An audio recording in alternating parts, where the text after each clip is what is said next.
He thought he was attending an old mentor's funeral, but when Keanu Reeves looked into the casket, he didn't recognize the name. What began as a simple mistake turned into a journey that would uncover a hidden genius, a lost daughter, and a legacy that would change countless children's lives. The real story was only just beginning. Before we continue this incredible story, let us know where you're watching from. If you enjoy stories like this, subscribe to the channel, because tomorrow we have another inspiring story you won't want to miss. Keanu Reeves hadn't slept well in days. His schedule had been relentless. Flights, interviews, script rewrites, reshoots, and now this. A last-minute detour to a quiet town 2 hours outside the city. He wasn't sure why he felt compelled to come. The man being honored was someone he hadn't spoken to in decades, a soft-spoken acting mentor from his early Toronto days, someone who once gave him a room to sleep in when he was struggling to get roles and hadn't yet become Keanu Reeves. The GPS guided him to a modest cemetery tucked behind a grove of pines. No marquee entrance, no marble statues, just a gravel lot, a rusted fence, and a sign that read, "Glenwood Rest." He parked beside a weathered sedan and stepped out, buttoning his coat against the soft chill in the air. The wind carried the scent of rain. It had rained recently. Puddles dotted the gravel and mud clung to the soles of his boots. Keanu looked around, scanning the sparse group of people gathering near a simple green canopy. 20, maybe 30 mourners at most. No photographers, no reporters, just silence and clouds. He walked slowly toward them, his hands in his coat pockets, eyes searching for a familiar face. He expected to see at least one of the old theater crew, maybe someone from the early workshops in Queen Street's West End, but no one looked even remotely familiar. A man in a gray suit offered him a small program. Keanu accepted it politely, glanced down, and froze. The name printed in bold type across the front stopped him cold. Elias Moretti, 194920224. He blinked. That wasn't his mentor. That wasn't the man he came here for. He quickly flipped through the program, searching for something that would make sense of the mistake. But the name, the photo, the life summary, it was all wrong. This wasn't the man he'd known. This wasn't the funeral he'd been invited to. He looked up, confused. He'd been so sure. He'd double-checked the address. This was the right cemetery, the right day, the right hour. But the wrong person. Still, something made him hesitate. The casket was simple, unvarnished wood. No extravagant flowers, just a small spray of lilies resting across the top. The group stood quietly, most of them looking down or folding tissue in their hands. There was no music, no grand speeches, just the whisper of wind and the occasional creak of old trees. Keanu took a slow breath and made a decision. He would stay. He didn't know why, but something inside him refused to leave. He stepped quietly to the back of the crowd, standing slightly apart. He didn't want to intrude. After all, he didn't know Elias Moretti. But something about the air here felt weighted, not just with grief, but with meaning. The kind that doesn't ask for your name, it just asks for your presence. A few heads turned as he settled in. One or two people whispered softly, recognizing him, but no one approached. That wasn't unusual. Keanu had become used to the quiet stares people gave him when they weren't quite sure whether to say something. He appreciated it, honestly. Today especially. The pastor stepped forward, a thin man with weathered hands and gentle eyes. He cleared his throat and looked out at the group. "Thank you for coming," he said softly. "Today we gather to say goodbye to Mr. Elias Moretti, a man who lived simply, spoke rarely, but left fingerprints on more hearts than he probably ever knew." Keanu felt his throat tighten for reasons he couldn't explain. He lowered his gaze, listening. "There are those in life who move loudly, who demand attention," the pastor continued. "And then there are people like Elias, people who live in the margins, who go unseen, unheard, but who, in quiet ways, change the very shape of the world around them. A small sound broke the silence. A sniffle, then another. Keanu looked up. A few rows ahead, an older woman with thick glasses and trembling hands leaned toward her neighbor and whispered something. Her neighbor nodded, wiping her cheek. Then the woman glanced over her shoulder and made eye contact with him. Her eyes didn't widen in surprise like so many others did when they saw him. Instead, they softened. She looked at him as though she'd been expecting him, as though he belonged here. She leaned slightly in his direction and said just loud enough for him to hear, "He always said someone special would come to his funeral." Keanu stared at her, caught off guard. She didn't say anything else, just turned back toward the casket, her gaze steady. The pastor continued speaking, but Keanu barely heard the words. His thoughts swirled around that one line. Someone special. How would a man he'd never met say something like that? Why would a stranger expect someone like him? He looked down at the name again. Elias Moretti. And in that moment, the confusion clear. But the pull to stay became undeniable. The pastor's voice faded into the background as Keanu's mind drifted. He tried to recall any trace of the name Elias Moretti. Had they ever crossed paths? Maybe in the film industry? A grip? A technician? No.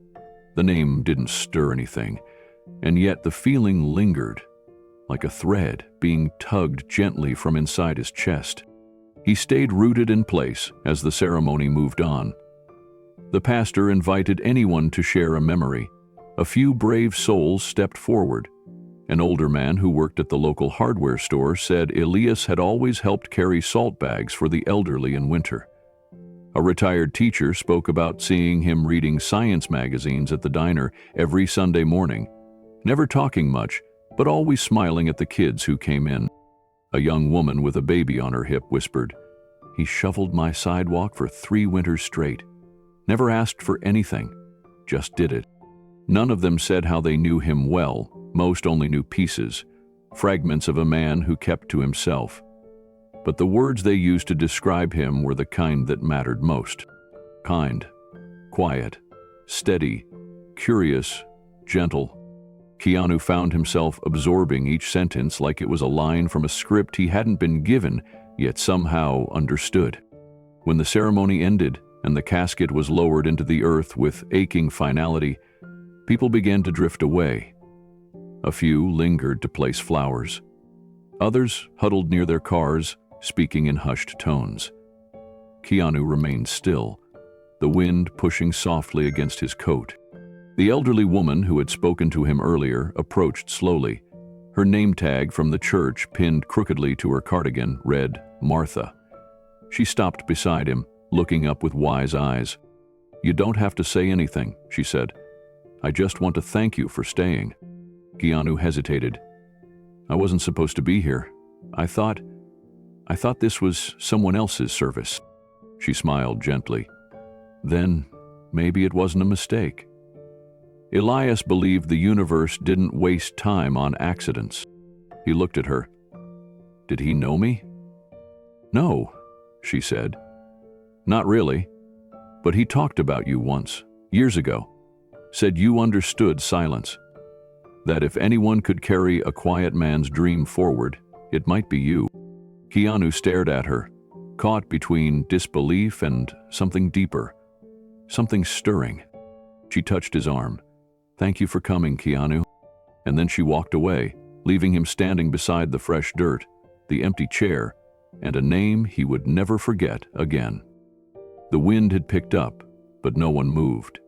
The pastor remained by the casket, now lowered gently into the earth, and gestured toward a small wooden podium set beside a folding chair.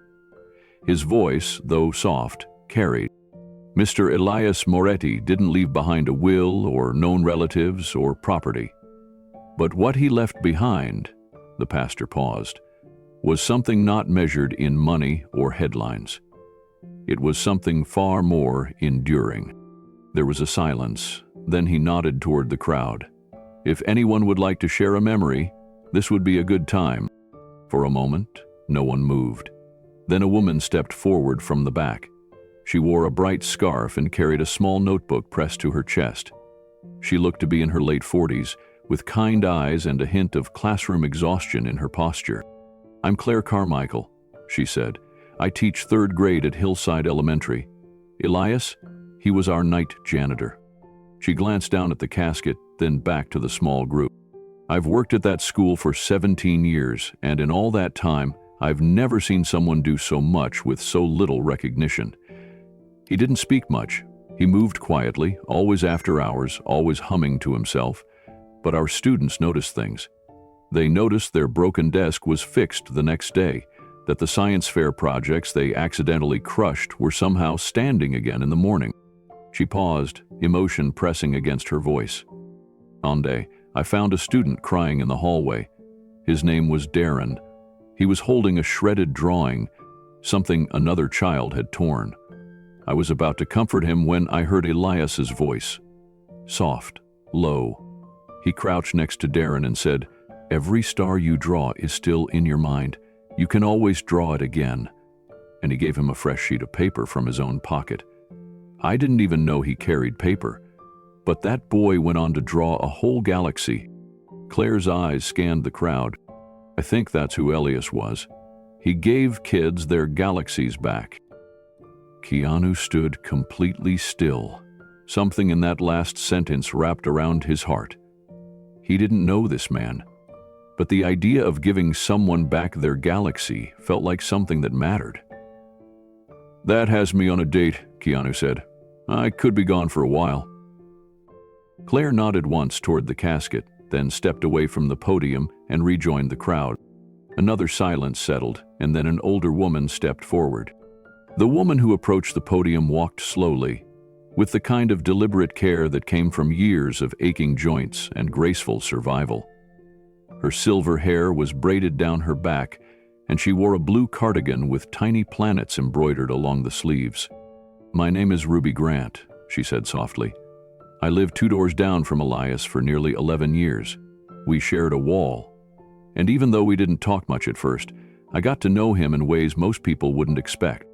She smiled faintly. "Because Elias read out loud." A few people looked up, surprised. "I know that sounds strange," she said, glancing at the group, "but almost every night, after he got home from his shift, I would hear his voice through the wall. Never loud, just steady. He read all kinds of books. Physics textbooks, space exploration journals, children's science books. He'd read for hours. Sometimes I thought he was rehearsing for something. Other times I wondered if he just didn't like the silence." She dabbed her eyes with a handkerchief. "All night I knocked on his door to ask about it. I said, 'Do you teach?' And he looked at me confused and said, 'No, ma'am, I just learn.' Then he smiled and said something I never forgot. 'I read out loud so the stars don't get lonely.'" There was a pause in the crowd, not out of awkwardness, out of reverence. Ms. Grant continued, "Elias never had visitors, never got mail except bills, but once a month I'd see a small package arrive. Always the same size, always with a return address from a used bookstore. He told me once, 'There's always another universe to visit, even if you can't afford a ticket.'" She looked over at the casket. "I don't know where he came from or who he was before he moved into that apartment, but I do know this. He believed in more than just keeping floors clean. He believed in expanding minds. He believed in wonder." She stepped away slowly, nodding once toward Keanu as she passed. He gave a quiet nod back, his eyes steady but softened. Something about these memories didn't feel random.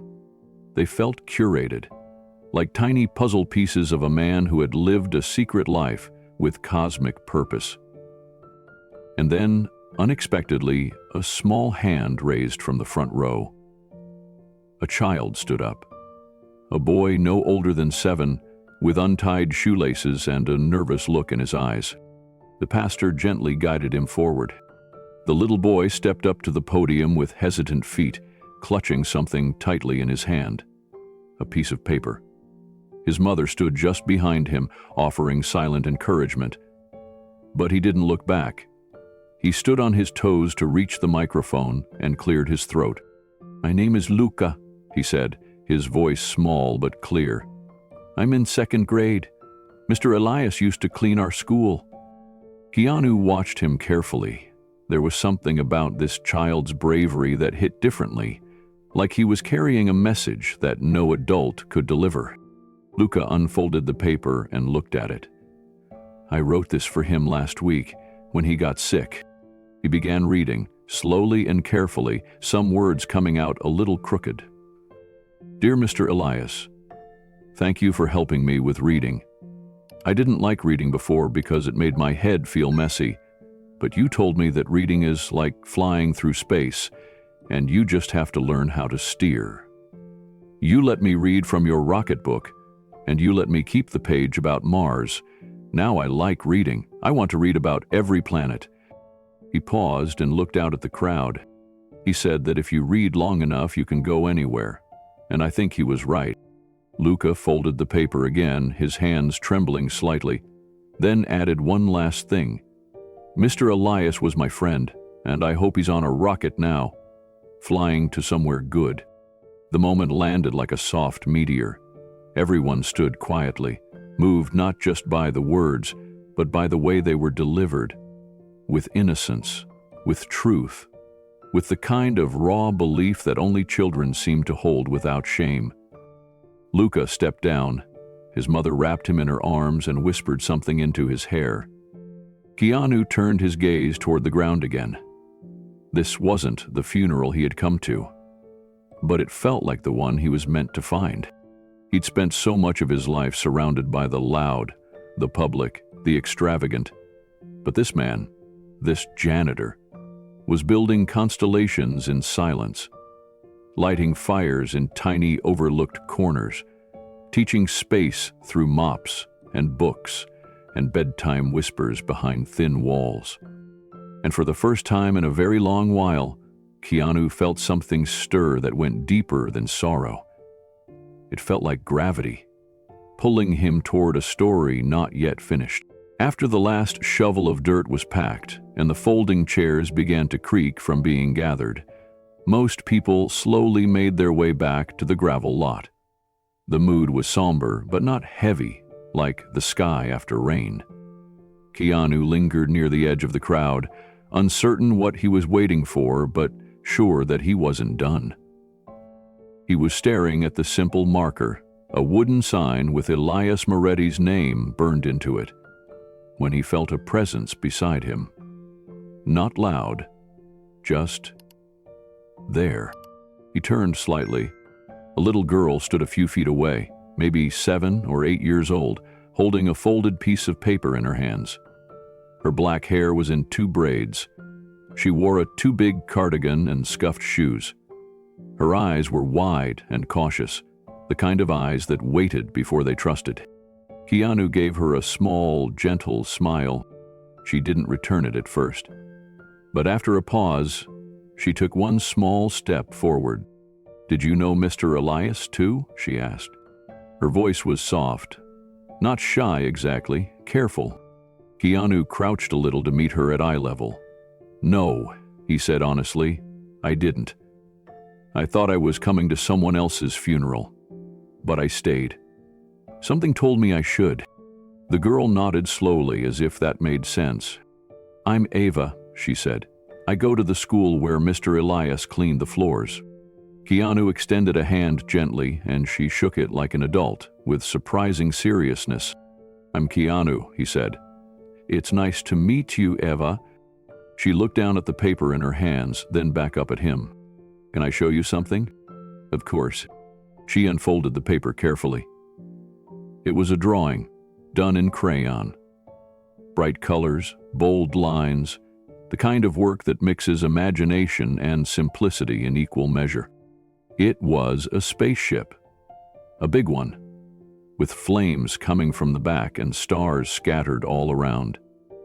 In the window of the rocket were 2 stick figures. She pointed. "This is Mr. Elias," she said. "And this," she hesitated, then smiled faintly, "this is someone he said would come, someday." Keanu leaned in to look more closely. Under the second figure were the words, built. Written in large, uneven letters. The movie star. He blinked. Once. Then looked back at Eva, who was watching him closely. Keanu looked back down at the drawing again. The rocket had trails of yellow and orange fire curling behind it. Little stars were drawn in the background, some with smiling faces. There were words floating around the ship, too, phrases written in a child's careful scrawl. For the dreamers, everybody gets a turn. He said the sky was never full. He let out a slow breath, trying to make sense of the feeling rising in his chest. It wasn't fear. It wasn't even confusion. It was something more delicate, something like recognition. Who really called him the movie star? Keanu asked gently. Eva nodded. He never said your name, just that someone who made movies and liked quiet things might show up one day. He said the universe would send him when it was time. Keanu studied her, and for a second she looked older than her years, like she had inherited Elias's quiet certainty. He'll told me stories, she continued. After he finished cleaning, sometimes he would sit on the steps outside the school and let me show him my pictures. I liked drawing space things. He said I reminded him of someone. Keanu's voice was barely a whisper. Who? She looked down. Someone he missed. He didn't ask more. Some questions carried too much weight to give to a child. I gave him drawings all the time, Eva said. Sometimes he'd keep them. Sometimes he'd put them on the wall in his closet at school. He called it his treasure box. Keanu's eyebrows lifted slightly. He hung up your pictures? She nodded. Not just mine. Other kids too. The ones who liked stars and books and asking questions. She looked at him again, more directly this time. He said if something ever happened to him, someone would come. Someone kind. Someone who could carry his stars.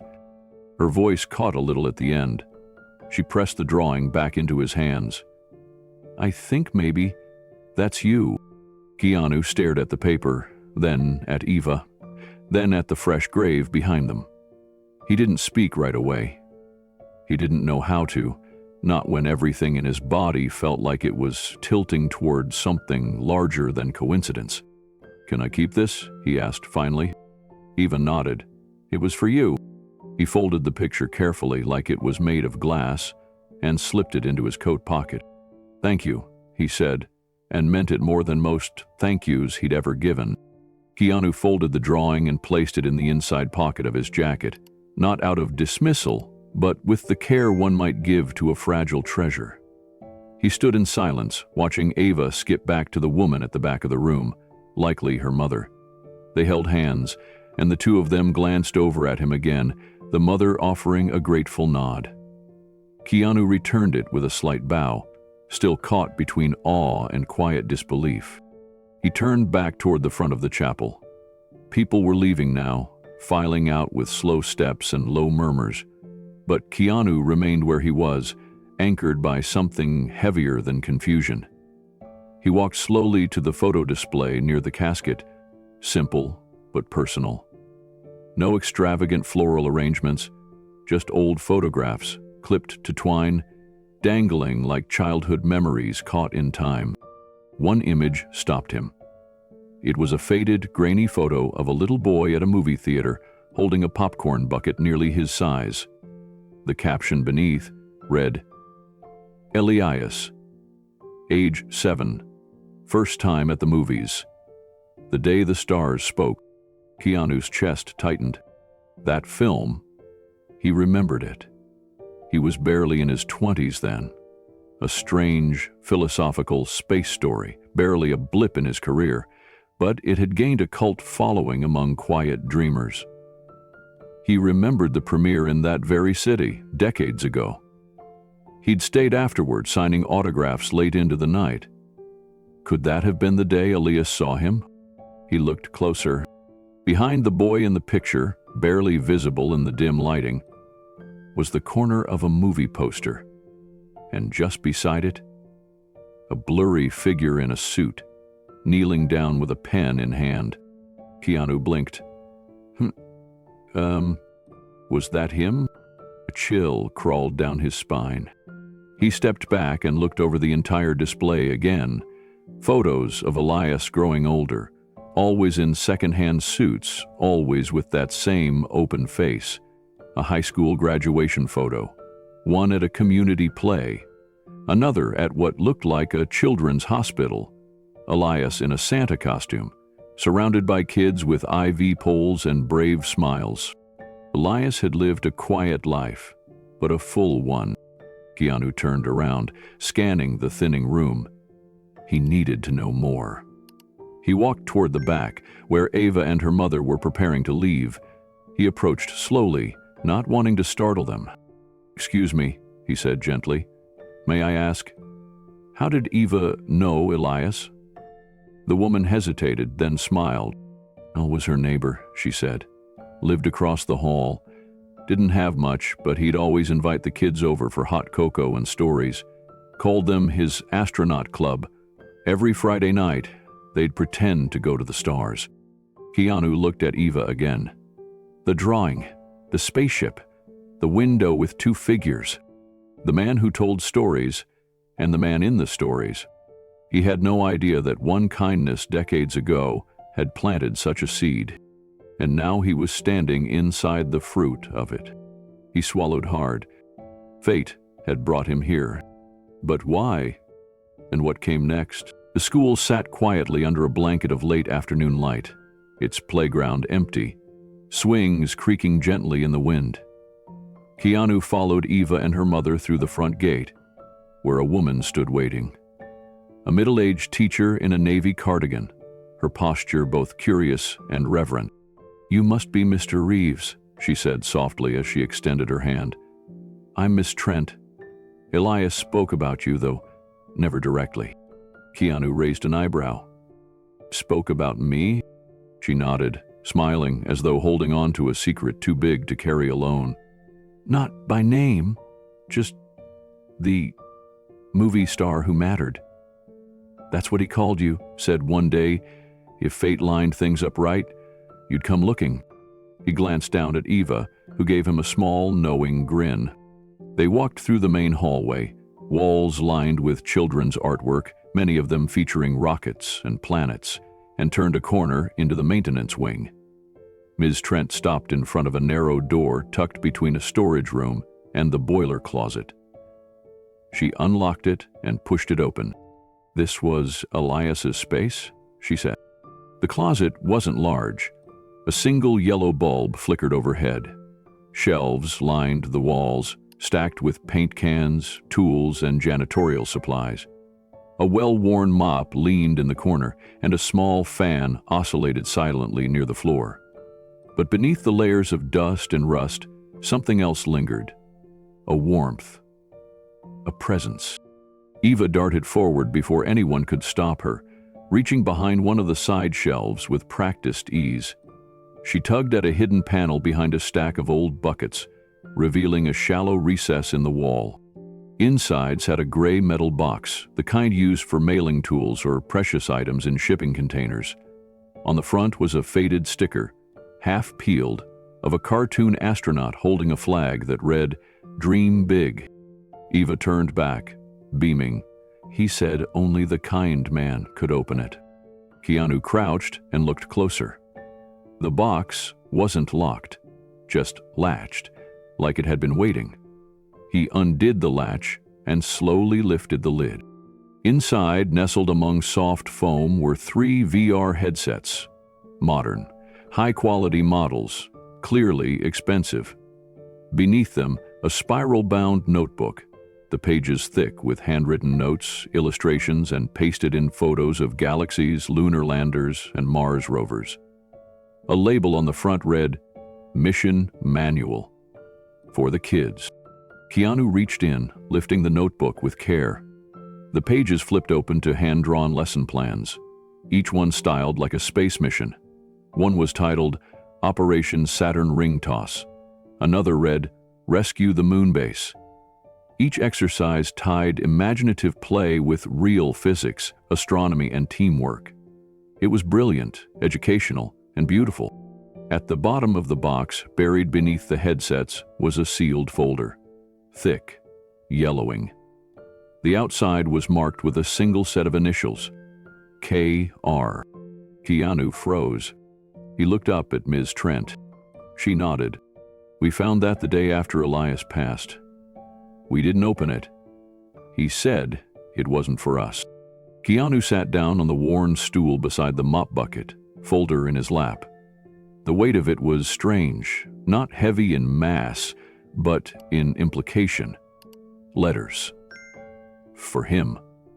From a man he'd never met, or so he thought. He peeled the flap open. Inside, dozens of envelopes, each hand-labeled in the same careful handwriting. Some were marked, "Open any time." Others were dated. One said simply, "If you're reading this, then fate did its job." It's the one he chose. His fingers shook slightly as he opened it. The letter inside was written on lined notebook paper, the kind you'd find in a school binder. Blue ink. Slightly smudged in places, the writing was neat but deliberate. Dear K.R., if you're reading this, then either the universe still knows what it's doing, or I really am better at guessing than I thought. Keanu paused, heart tightening. I saw you once, a long time ago. You were in a film that nobody talks about anymore, but it mattered to me. Because that night, after my dad left for good, my mom took me to the movies to keep me from crying. You were there, at the premiere, signing autographs for strangers like we mattered. You knelt beside me when I dropped my popcorn, said something simple, I doubt you remember, but it rewired something in me. That night, I didn't feel invisible. I felt seen. I lived my life trying to do for others what you did for me, quietly, in the background. I didn't have a big career, no movie roles, no magazine covers, just a mop and a key to the back door. But I had kids who trusted me, who laughed at my rocket ship games, who told me about their fears without fear. Keanu closed his eyes, swallowing hard. This man, this janitor, had modeled his entire life on a single, fleeting moment of human kindness. The letter continued. I never told anyone this, but every Friday night when I played Mission Commander with the kids, I used your voice, your movie lines, your gentle tone. You were their North Star. They didn't know it, but I did. I figured if I ever left before you arrived, this box might find you. Maybe by accident, maybe by grace. Either way, now that you're holding this, you know what I tried to build, and why. No one else ever needed to understand, but I hoped one day you would. It was signed simply, P.I.S. Elias R. Keanu folded the letter, holding it between both hands. His breath caught. Behind him, Eva whispered to her mother, I told you he was the one. Ms. Trent placed a hand on Keanu's shoulder. We used those headsets in science class, she said quietly. He used his own money to buy them. Said they were for future astronauts. Keanu stood slowly, still holding the letter. The quiet janitor who once sat in the dark of a movie theater had spent his life becoming a lighthouse. And now, he'd passed the light on. Keanu gently placed the letter back in the folder, then reached for the other envelopes. One was dated 15 years ago, another 10. They spanned decades, some nearly crumbling at the corners. These weren't just notes. They were a man's unspoken conversation with someone he hoped would listen. A lifeline thrown into the future. Miss Trent pointed to a laminated sign taped to the inside of the closet door. It read, All astronauts need a mission. Beneath it, Elias had drawn a crude solar system with scribbled names next to each planet. Eva, Marcus, Jaden, Lily. All students, all crew members. Keanu knelt beside the box again, his hands resting on the mission manual. He opened to the back pages. Inside was a log of every Friday session Elias had run, who attended, what planet they explored, what lesson they learned. One entry stood out. Stardate 9.14. Eva led the team. Made a hard call. Saved the base. Told her afterward she was ready to command. She cried. Said no one ever told her that before. It hit Keanu like a punch to the ribs. These weren't games. This was how Elias healed them, built them, launched them. Keanu looked at Eva. Did he really call you Commander, Eva? She nodded proudly. He said I had space in my heart. For a moment no one spoke. The sound of the distant bell outside the school rang as if time was gently nudging them forward. But Keanu stayed rooted. What happened to all of this after he passed? He asked. Ms. Trent sighed. The principal didn't know what to do with it. The janitor role was quickly filled. No one had time to go through his things. The kids missed him, but life moves on, doesn't it? Keanu shook his head slowly. Not if we don't let it. He glanced around the tiny room. It smelled faintly of lemon cleaner and old hope. There was no monument here, no statue, no plaque.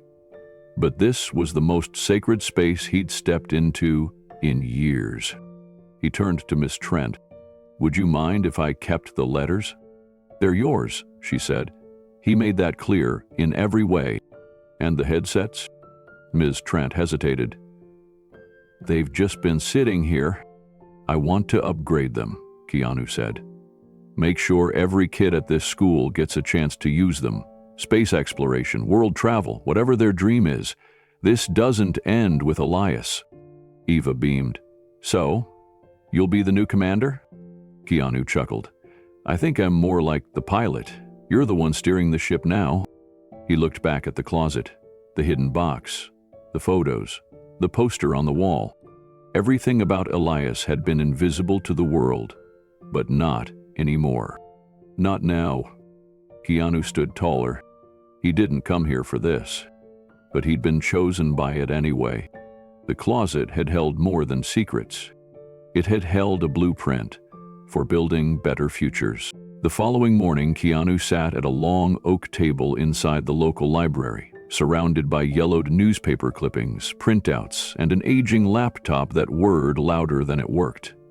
Across from him sat Mrs. Carmichael, a retired high school librarian and part-time community historian. She had been volunteering at the library for years and had known every family, every name, every tragedy the town had quietly folded into its history. When Keanu showed her the letter and the initials Elias R., something in her expression changed. She didn't speak immediately. Instead, she motioned him toward the archive room. 2 hours later, the puzzle pieces started to fit. You're not going to believe this, she said, pulling a record from a thick binder. There was a man, Dr. Elias Moretti. He was a physicist at Caltech. Brilliant.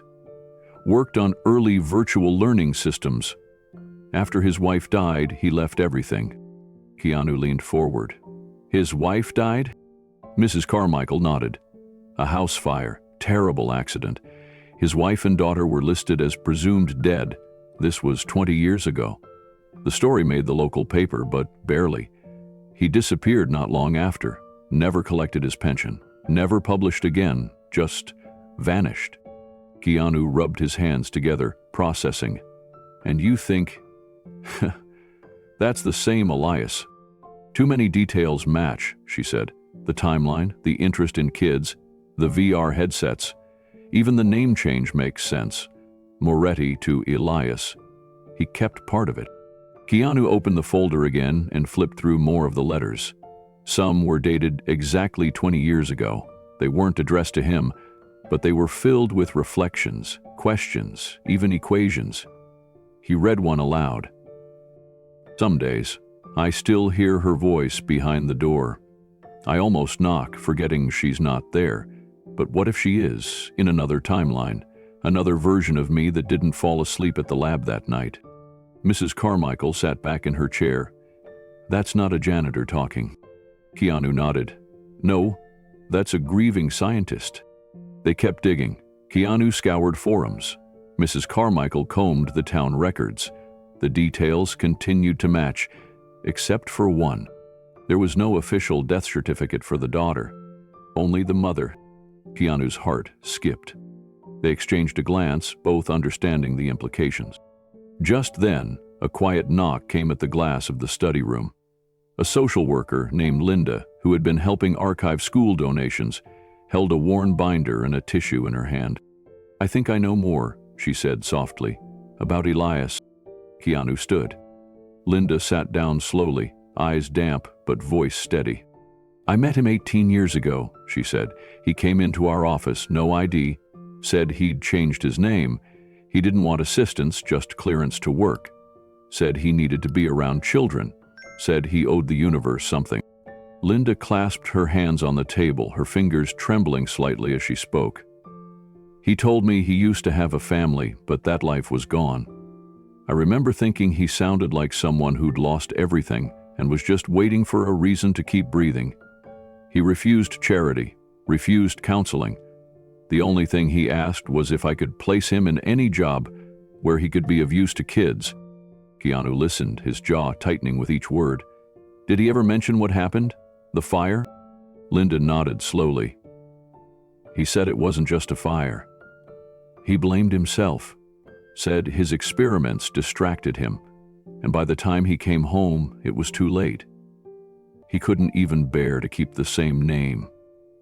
He said every time someone called him Dr. Moretti, he heard the word failure." Mrs. Carmichael looked down at the stack of letters. "He was living under our noses all this time, and no one knew." Linda exhaled. "He became a janitor at the elementary school. Said he wanted to start from the ground up. His words. He believed if he could teach one child to dream bigger, to see beyond their pain, he'd done something worthwhile." Keanu reached for another letter from the folder, his fingers brushing over the rough paper. He read a few lines silently, then shared them aloud. "I've stopped counting years. I measure my life now in the faces of the children I meet. Some are fighting shadows I cannot name. But when they look through the VR goggles and see Saturn's rings, they forget their monsters for a while. Maybe that is enough." The words cut through him. This wasn't just a man who'd lost his way. This was a man who had rebuilt himself, quietly, in service to others. "Did he ever have contact with his daughter?" Keanu asked. Linda's face grew troubled. "He believed she died in the fire. I never questioned it. But now..." "You said there's no death certificate?" Mrs. Carmichael tapped the table. "Only the mother. The daughter's record stops after that night." A silence settled over the room, heavy and charged. Keanu felt the weight of a new possibility forming. What if Elias had lived all these years carrying a false truth? What if his daughter was out there, somewhere, thinking her father had abandoned her? Linda reached for a folder of her own. "I did keep one thing," she said. She pulled out a worn, color-faded photo of a man, a woman, and a young girl in front of a small, two-story house. The girl's smile was wide and bright, with dark curls cascading over her shoulders. This was the family he never stopped talking about. Keanu stared at the girl's face, feeling a tremor run through his chest. "Do you have a name?" he asked. Linda nodded. Her name was Sophia Moretti. Keanu repeated the name under his breath. Sophia Moretti. A name buried by time, yet now echoing with impossible clarity. Linda leaned in, her voice softer. He never forgave himself, but he kept her memory alive in everything he did, every lesson, every story. He even said once, "If there's a heaven, it probably looks like the inside of her imagination." Keanu sat back in the chair, staring at the photograph. The girl couldn't have been older than 7, and now, 2 decades later, she'd be a woman in her late 20s, maybe 30. He wondered, had she grown up thinking she was abandoned? Had someone taken her in? Or had she simply been lost in the cracks of the system? Mrs. Carmichael had already opened a public records search on the library computer. She typed in the name Sophia Moretti and narrowed it to birth records before the fire. One match came up. Then she moved to state foster registries. Nothing clear. Keanu tapped his fingers anxiously against the table. What if she was adopted under a different name? He asked. Lyndon nodded. That's very likely. If she survived and wasn't claimed by next of kin, the state would have placed her quietly. Which means, Keanu said, Elias lived all these years believing she was gone, when in fact, Linda finished the sentence, she might still be alive. A long silence filled the room. Keanu finally stood, pocketing the photo.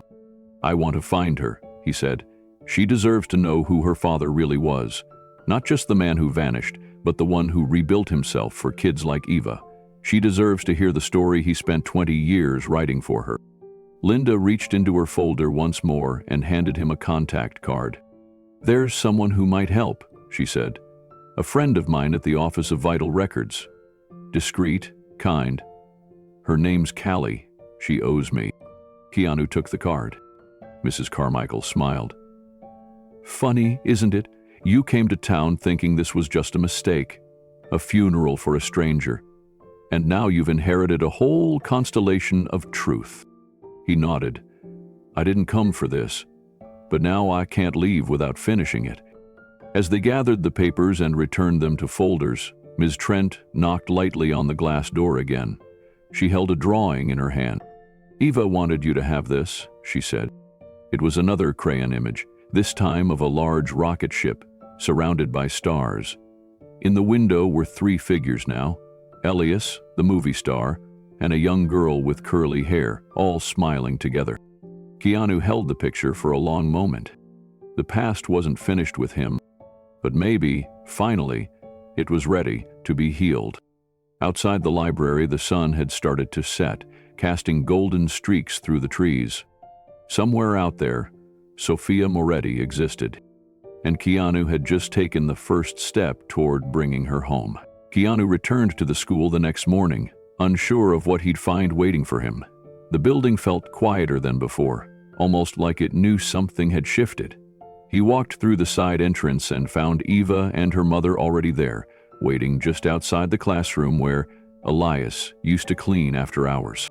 Eva held something wrapped in a faded scarf.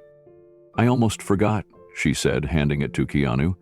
He used to read this to me. Said it was for someone special. Maybe it's you. Keanu took the bundle gently and unwrapped it. Inside was a soft leather notebook, its corners worn, its spine cracked but intact. A hand-stitched patch on the front read ULLB with a tiny rocket icon below it. He opened it. The first page was covered in a watercolor sketch of a retrofitted bus, painted navy blue with solar panels on the roof and constellations painted across the sides.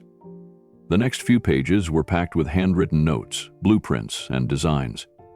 There were labeled diagrams of fold-out walls that turned into whiteboards, stowable seats with VR ports, drawers filled with meteorite samples, and 3D models of planets. At the top of one blueprint was the title, Mobile Universe Lab, Draft 3A. Keanu flipped through the pages slowly. There were lesson schedules, star charts, interactive experiments drawn in crayon alongside formulas in technical handwriting. The juxtaposition was beautiful. Science and imagination, order and wonder. Then came a page written entirely in capital letters, underlined with what looked like a child's marker. Stars are for everyone. Beneath it, no matter who you are, where you're from, or how lost you feel, if you can look up, then you can belong to something bigger. Keanu blinked slowly, overwhelmed. Eva tugged gently on his sleeve. He used to say the bus would come get kids like me and take us to the stars. Not just pretend, but real science stuff. He said maybe one day we could even build it. Keanu kept reading. Toward the back of the journal was a folded page, sealed with tape. He peeled it open carefully. Inside was a single letter. If I never get to meet the one person who can make this real, maybe he'll find this when I'm gone. I hope he's kind. I hope he listens. I hope he understands what this bus could mean. Not for me, but for them. The ones who never get invited to dream. The signature was faint but present. Elias Moretti. Keanu closed the journal and held it to his chest for a long moment. It was more than a book. It was a blueprint for a mission still waiting to launch. He looked at Eva, then back at the door to the old janitor's closet. Elias hadn't just built a dream. He'd handed Keanu the map. Keanu sat on the floor of the empty classroom, the journal open across his lap. Sunlight streamed through the blinds, casting long stripes across the pages like prison bars trying to hold back a future too large to cage.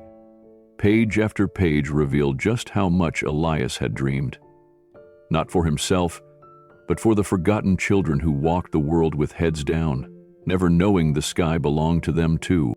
One page featured a checklist: mobile observatory lens, fold-out telescope mount, Cosmo closet for dress-up role play, reading corner with gravity pillows, portable starlight projector for hospital rooms.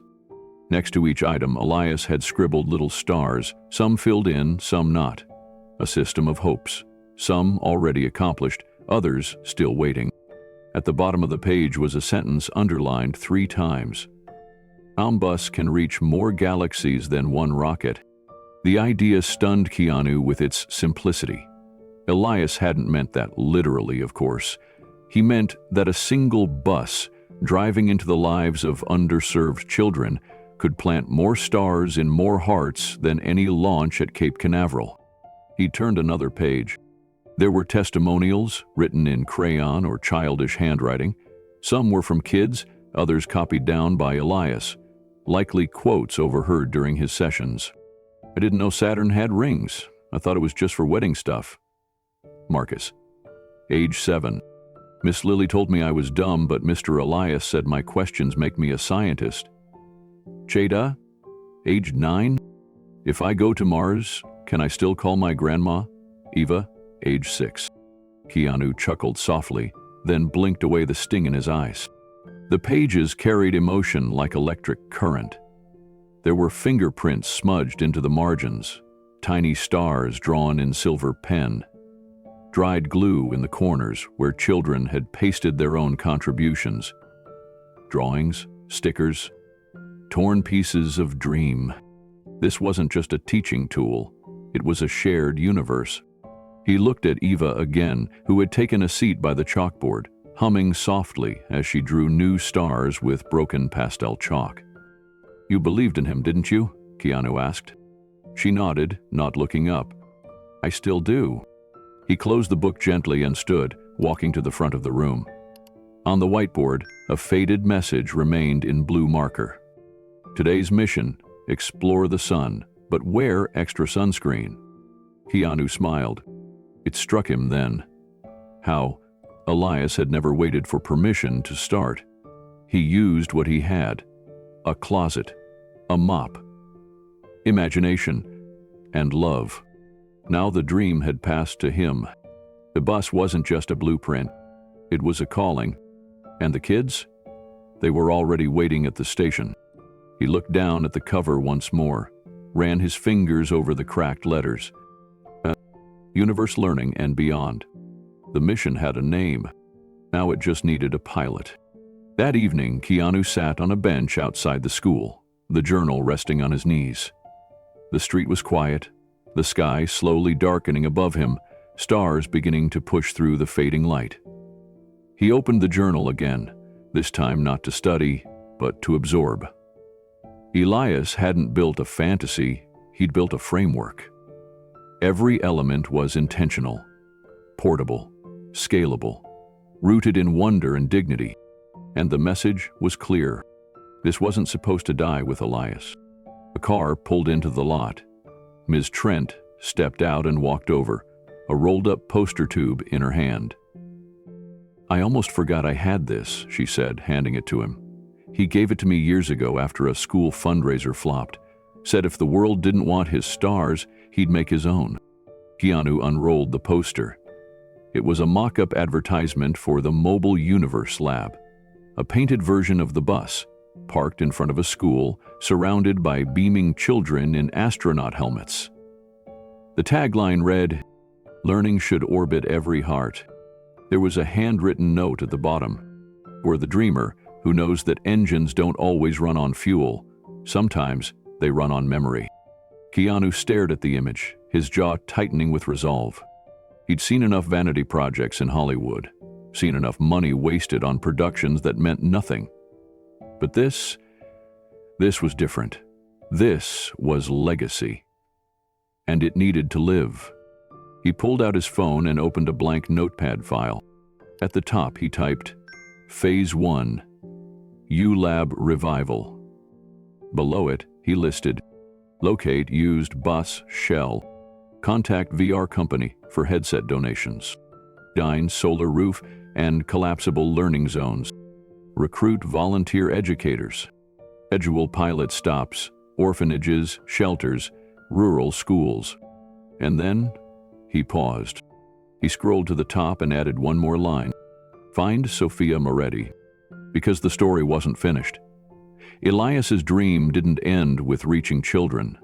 It began with love lost. And if there was even a sliver of a chance that his daughter had survived, she deserved to see what her father had become.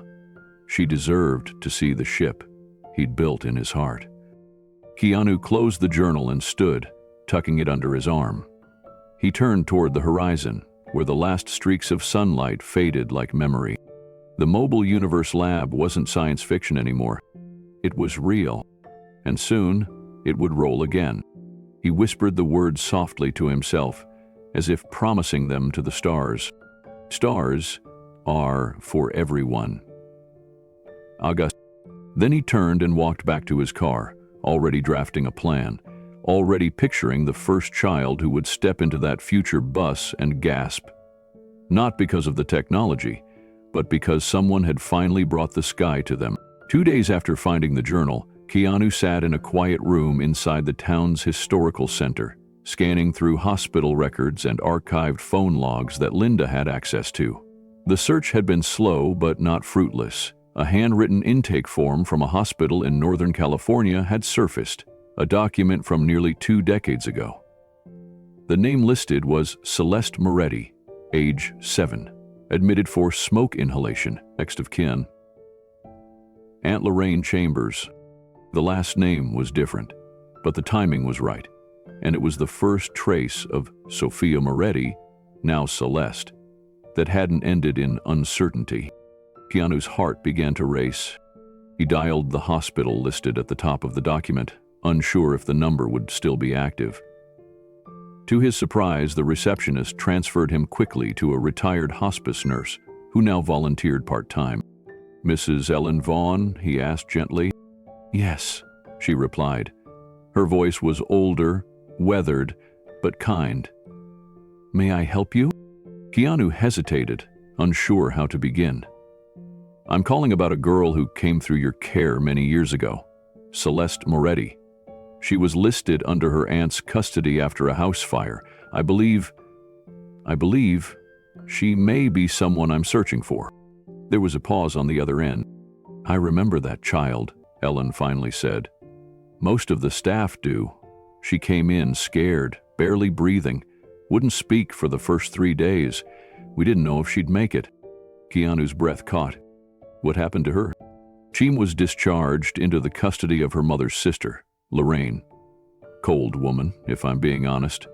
Claimed Celeste had no other family. But the girl, she used to ask about her father, even when no one would answer." Keanu gripped the phone tighter. "Did she believe he was alive?" "She believed he left her. That's what the aunt told her. That he ran from the fire and never looked back. I didn't believe it, but I wasn't family. I had no authority."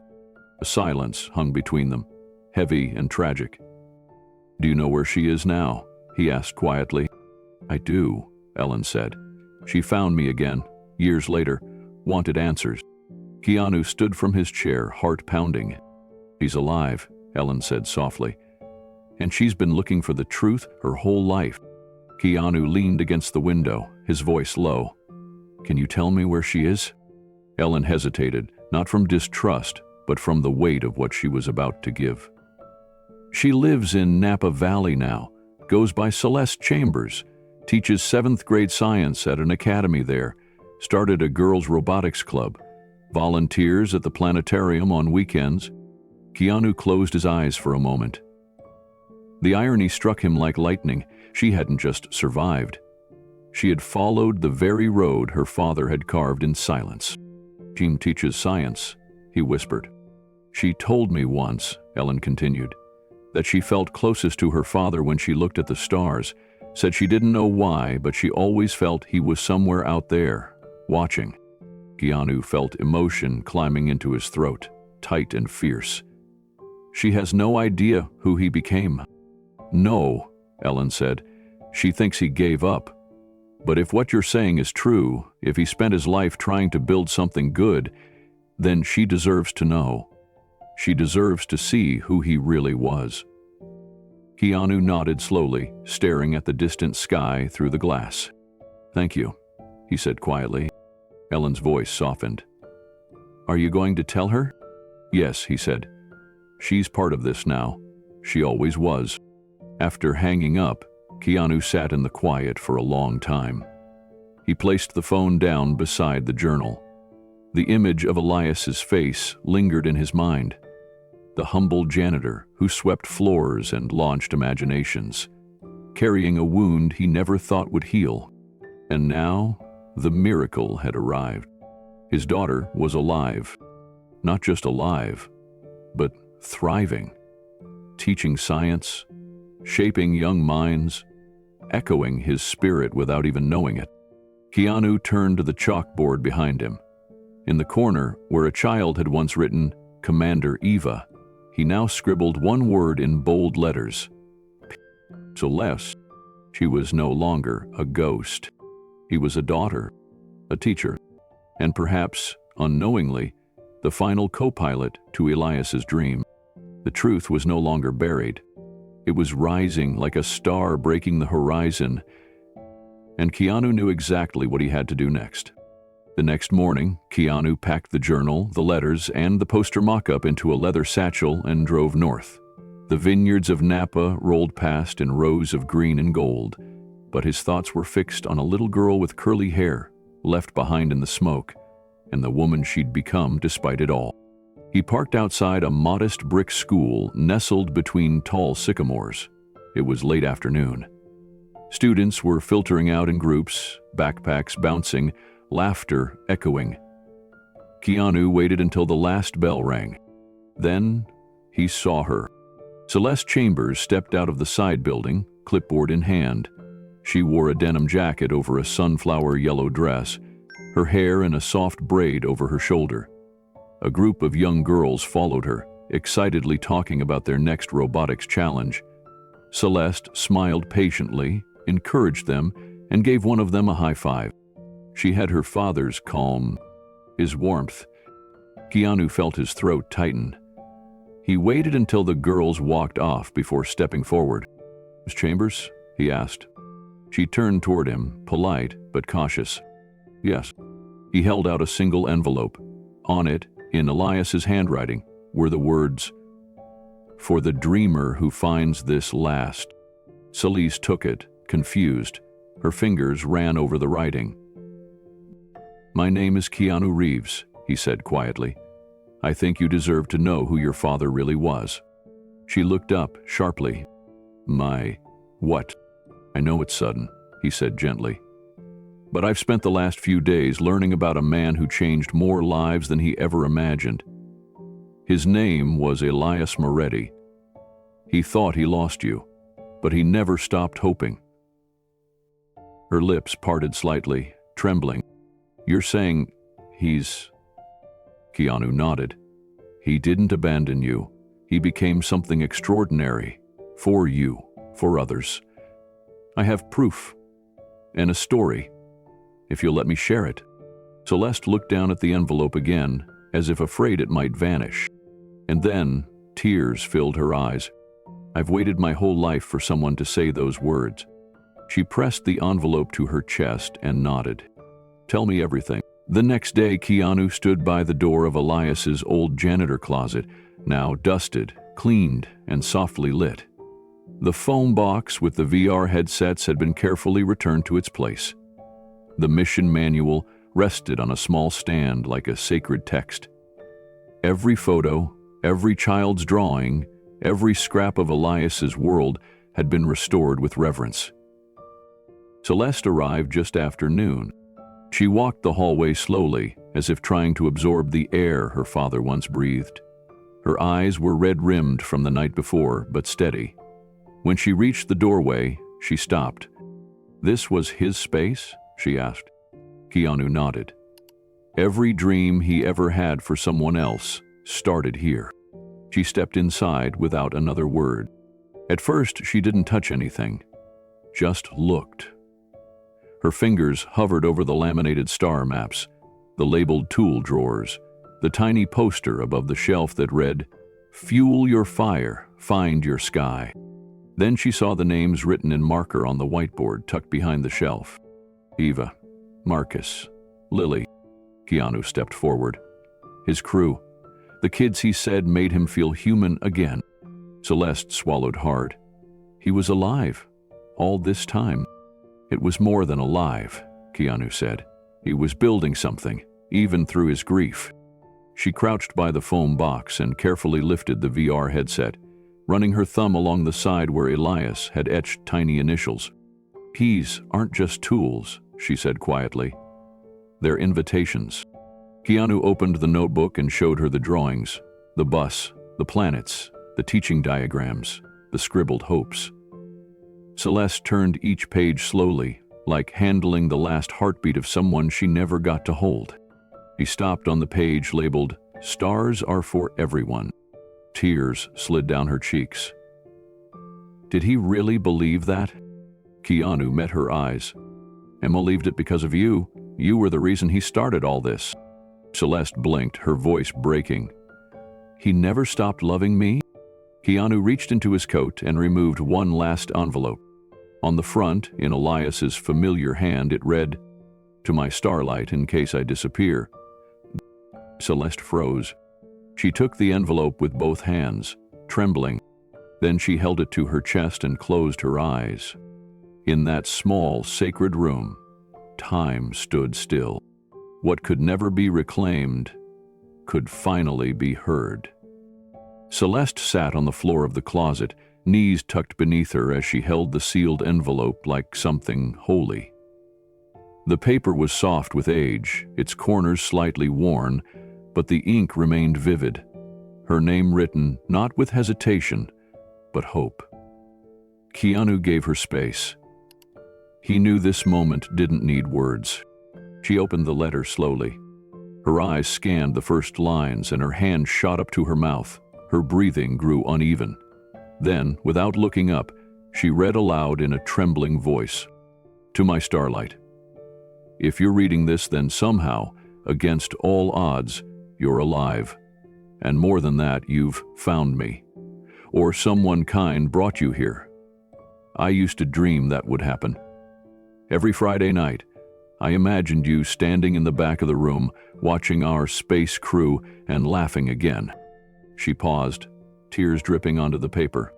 "I was not strong enough to face the world after we lost your mother. I thought you were both gone. I believed it so fully, I stopped believing in myself. I didn't know how to live after that, but I didn't want to die either, so I cleaned floors and read stories and built rocket ships out of broken chairs." Celeste lowered the letter, wiping her cheeks, then continued, "I carried you in every lesson, in every child's laughter, in every time someone asked, 'Can I be an astronaut too?' I said yes, because I wanted to say yes to you. If I never see you again, just know I loved you. I never stopped, not for a day. And if by some miracle you find this, then everything I thought was lost might still be written in the stars." Her hands fell to her lap, the letter trembled. Keanu knelt beside her and placed a quiet hand on her shoulder. "Hell wrote dozens like that," he said gently. "But that one was different. That one had your name." Celeste nodded, her whole body shaking with the weight of it. I thought he abandoned me. I thought I meant nothing. Keanu looked around the tiny room, filled with 1,000 quiet acts of love. No, he said. You were the gravity pulling him forward. The silence that followed wasn't empty. It was full of reunion, just not the kind that happens with hugs. It was the kind that happens when a heart finally hears the truth. They stayed there for a long while, Celeste still clutching the letter as if it were a thread that tethered her to a man she never got the chance to confront, forgive, or embrace.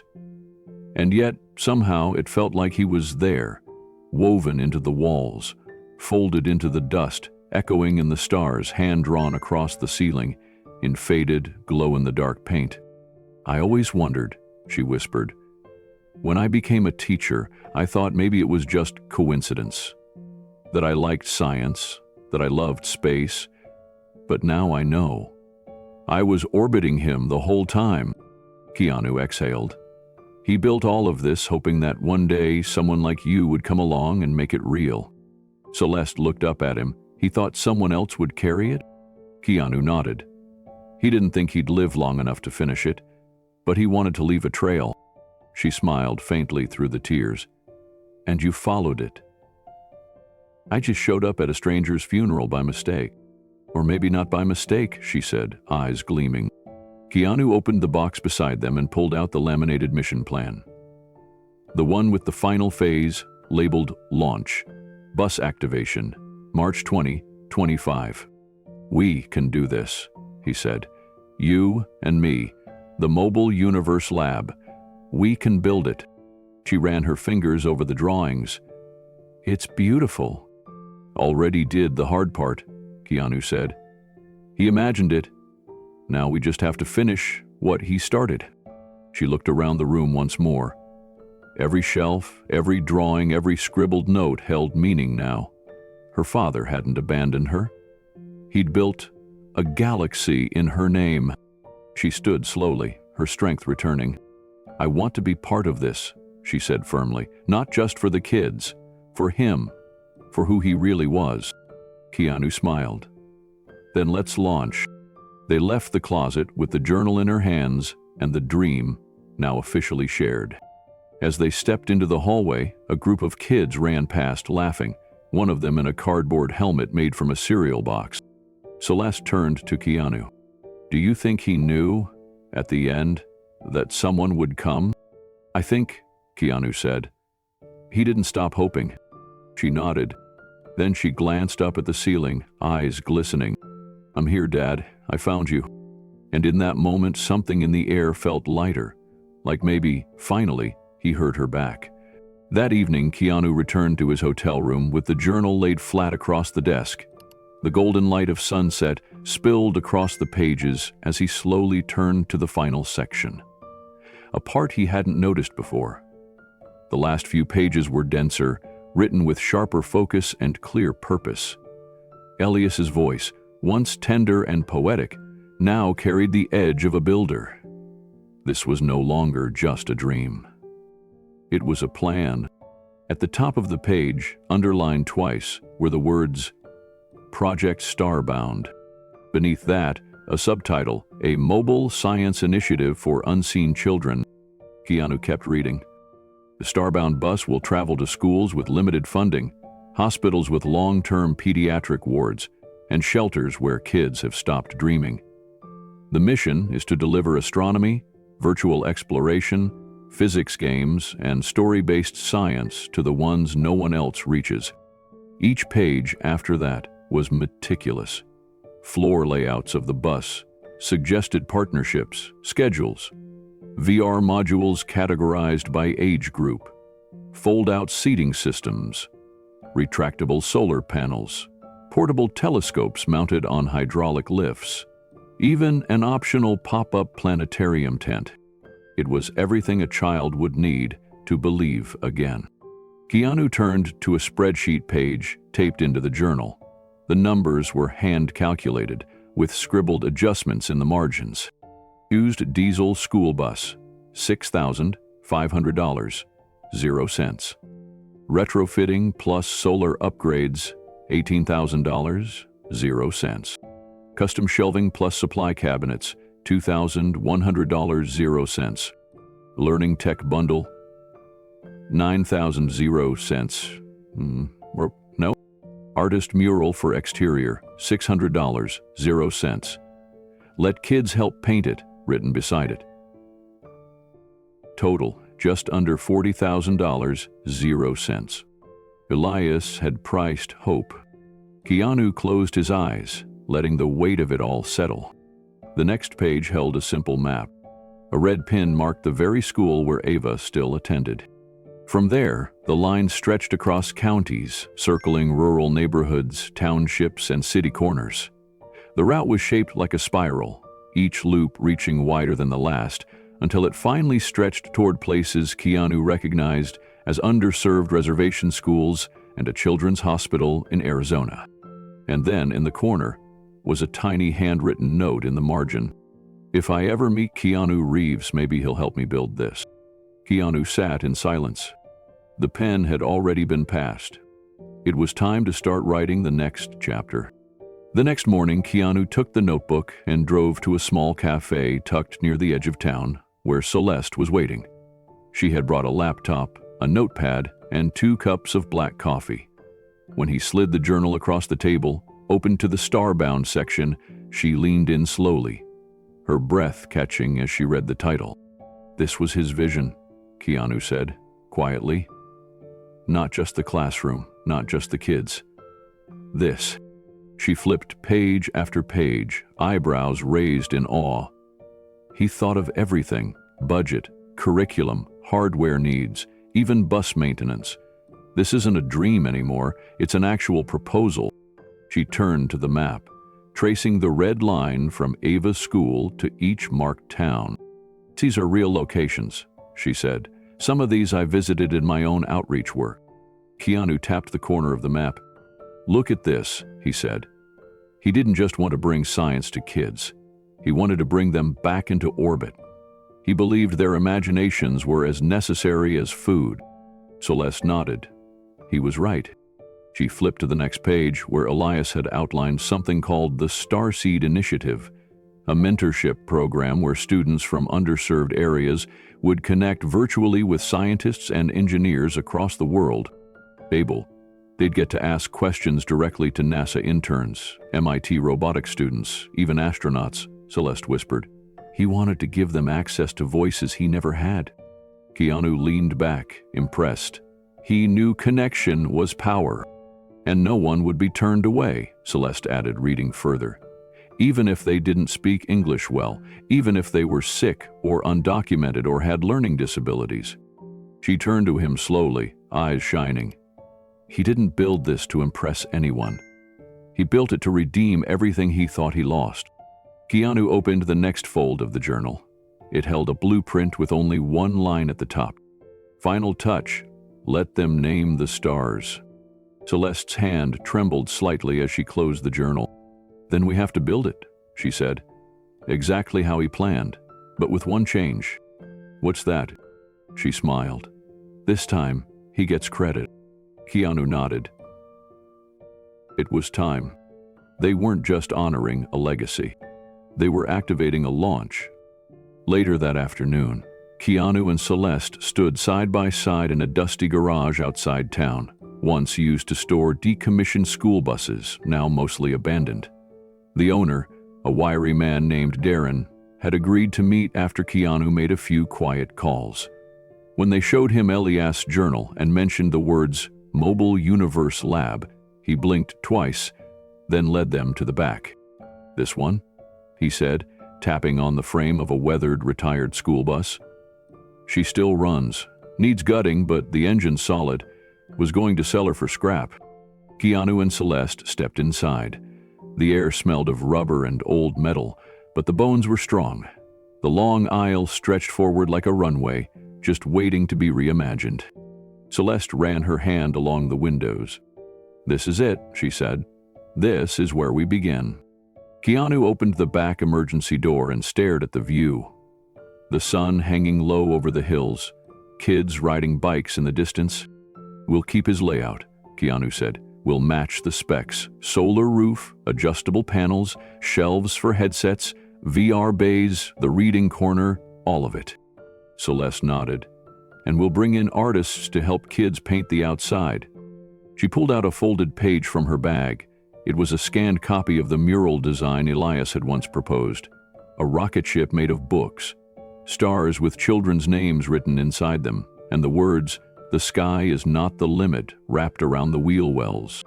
They stepped off the bus and shook hands with Darren, who promised to tow it to a nearby community center lot for the retrofitting work. Back at the school, Keanu gathered Eva, Ms. Trent, and a few other students who had been part of Elias's Friday night crew. He knelt beside them with the journal open to the mission plans. "Your captain left something behind," he said, "but he needs you to finish it." Eva's eyes lit up. "We're going to space?" "In a way," Celeste said. "You're going to help others get there." The students leaned over the blueprints with awe. Already, they were dreaming out loud. Keanu looked at Celeste, the notebook between them. Elias had never lived to see this day, but every page he wrote had prepared it. And now, at last, the countdown had begun. The next few days unfolded like a quiet wave of light, gentle but unstoppable. Word of Elias Moretti's true identity and his secret mission began to ripple through the community. Teachers spoke softly of him in the faculty lounge. Custodians passed along the story like a sacred secret, and parents began showing up at the school, holding memories they hadn't even realized belonged to him. Keanu sat in a classroom, transformed temporarily into a listening space. One by one, people stepped in to talk about the man they had only known as Mr. Elias. First came a soft-spoken boy named Daniel, now in high school, his lanky frame barely fitting the small seat. He cleared his throat and spoke with careful sincerity. "I used to stutter, like really bad. I didn't talk in class for 2 years. Mr. Elias used to let me read space facts out loud when no one else was around. He said the stars don't care how we talk, they just shine anyway." Next came his mother, clutching her purse with both hands. "Made my son believe he could be an astronaut," she said, voice breaking. "That's not just kindness.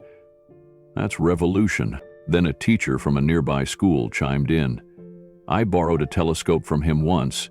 He walked it 3 miles to my door. I thought he was just a kind old janitor. I didn't know he was building a movement." Another woman stepped forward, a social worker who used to visit the school on Fridays. "I once saw him kneeling next to a girl who'd been bullied so badly she refused to go to recess. He told her she could command her own mission from his closet. Gave her the call sign Captain Courageous. She wore that name for a year." Celeste sat near Keanu, notebook in hand, recording every story. Each voice became a brick in the foundation of something bigger than one man. Elias hadn't worn medals, he hadn't sought recognition, but he had lit fires in others. Fires that hadn't gone out. Keanu turned to Celeste. "It wasn't just a dream he built," he said. "It was a quiet revolution," Celeste nodded. "And it's time the world sees it." That evening, Keanu sat in the school auditorium, the same room where Elias had once mopped floors in silence.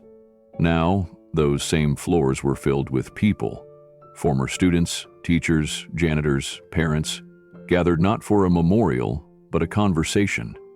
On the stage, Celeste stood behind a table with Elias's notebook propped open. A projector displayed a slide titled Project Starbound. Launching the legacy, the room fell quiet. Celeste began with a single photo. It was Elias, holding a cardboard cutout of the moon, smiling beside Eva and 2 other children in hand-drawn astronaut suits. The audience gasped softly. No one had seen this side of him before. No one had known. She spoke with clarity and heart. "My father lived quietly, but he taught loudly. He built something that didn't look like a school, because it looked like space. Limitless, wide open, and full of possibility." Keanu watched from the wings, his chest heavy with both sorrow and pride. After Celeste finished, hands went up. One boy, now in college, stood. "I didn't have a dad growing up," he said. But Mr. Elias used to let me eat lunch in the closet while he organized the VR kits. We'd talk about Mars. That's where I'm going. Engineering for the Mars habitat trials. Because of him. A retired principal stepped forward next. Should have seen it. I thought he was eccentric, always pushing Space Fridays. I didn't understand. But I do now. He was reaching the kids we didn't know how to reach. Applause broke out, hesitant at first, then growing. Not in honor of celebrity, but of something far rarer. Integrity without applause. Keanu stepped forward quietly and raised his hand. When I came here, I thought I was attending a stranger's funeral. Instead, I found a mentor I never met. And now I carry a mission that's not mine, but must be finished. He paused, then looked out across the room. We're going to build the Starbound Bus, exactly as he imagined it, and we need your help. The silence that followed was brief. Then, like stars blinking to life one by one, people began nodding, raising hands and saying yes. The revolution had already begun. Now it had a launch date. The following morning, Keanu sat with Celeste at a cafe near the school, papers and laptops spread out before them. A hand-drawn timeline was pinned to the corkboard beside them with color-catered sticky notes. Bus refurbishing, curriculum development, sponsorship outreach, and painting day. But at the very top, written in large block letters, was Elias's phrase, "Stars are for everyone." Celeste tapped her pen against a line item labeled Community Launch. We need to hold it at the school, she said, right where it began. Where Eva first drew that spaceship, Keanu agreed. We'll live stream it. Share Elias's story, the closet, the mission, everything. Over the next several hours, they called vendors, artists, and nonprofit contacts. One retired NASA engineer volunteered to help with telescope equipment. A regional science museum offered to donate digital planetarium software. A VR developer in Seattle, moved by the story, pledged to upgrade the headsets. By dusk, they had secured their first donor. Keanu looked up from his notes and smiled. It's happening. Celeste's eyes sparkled with tired excitement. You know what I keep thinking about? She said. How many people Elias reached without ever raising his voice? Presence. Keanu nodded. That's the kind of revolution that lasts. The kind no one sees until it's already changed them. They drove back to the school together and parked in front of the empty building. The sun had dipped low, casting gold across the playground. Keanu walked to the closet once more, this time alone. He stood in the doorway and let the quiet wash over him. It smelled of chalk dust and lemon cleaner, but it felt like memory. He pulled out one of the VR headsets from the foam box and slid it over his eyes. The screen lit up. A child's interface loaded. A journey through the solar system. The first prompt on the screen read, "Welcome, Commander. Where shall we begin?" Keanu smiled. Then he whispered, "With you, Elias." He removed the headset and placed it back carefully. Then he turned out the light, leaving the room dark except for the glowing stars on the ceiling still faintly shining. In a world addicted to noise, Elias Moretti had led a quiet revolution, and now one bus, one vision, and 1,000 children would carry it forward. It was nearly 6 months later when the schoolyard came alive in a way no one had ever seen before. The crowd stretched from the sidewalk to the far field, a ripple of students, parents, and educators gathered to witness the launch of something extraordinary. The air buzzed with anticipation and joy. Teachers held cameras. Children wore paper helmets. Some held cardboard rockets covered in glitter and duct tape. Keanu stood quietly near the front gate, hands in his pockets, watching as the final touches were placed on the Starbound Bus. It was no longer just a shell. It had become something alive. Painted across the deep navy Yule exterior was a sprawling galaxy, bursting with vibrant stars and swirling nebulae.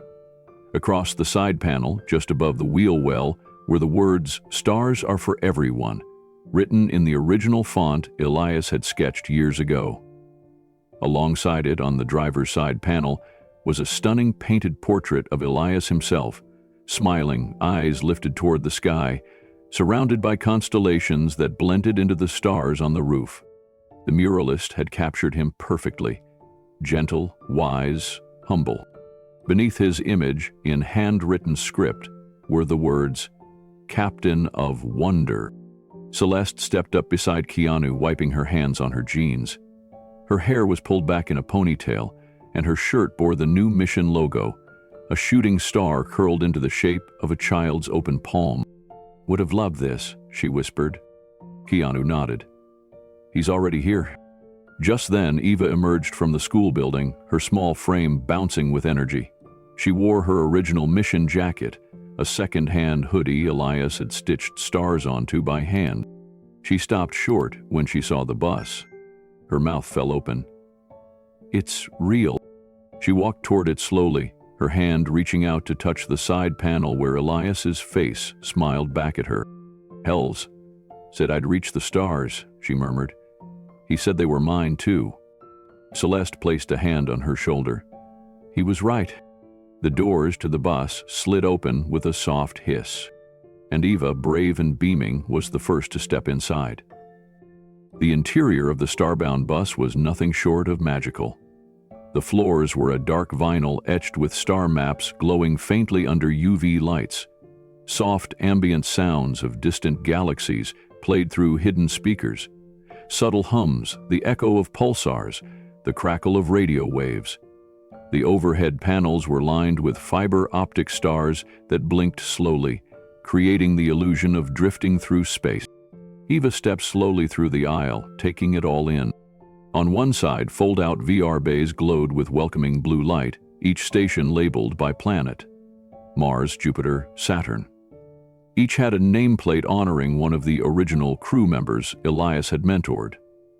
One station bore the name Captain Ava, etched in brushed metal. She gasped and reached out, her fingers trembling. "That's me?" Celeste smiled. "He saved that one just for you."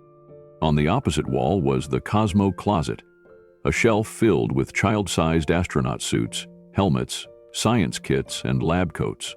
Some were donated, others handmade. At the back of the bus, a curved reading nook was lined with pillows and shelves of spacebooks. Hanging above it was a sign, "Commanders are made here." Then, from a speaker near the front, a voice crackled softly. It was Elias. "Welcome, cadet. If you're hearing this, then you've stepped aboard something very special. This bus doesn't run on gas alone. It runs on questions, on curiosity, and the courage to ask what's out there." Eva gasped. "It's him." The audio continued. "Today your mission is to explore, to wonder, to learn.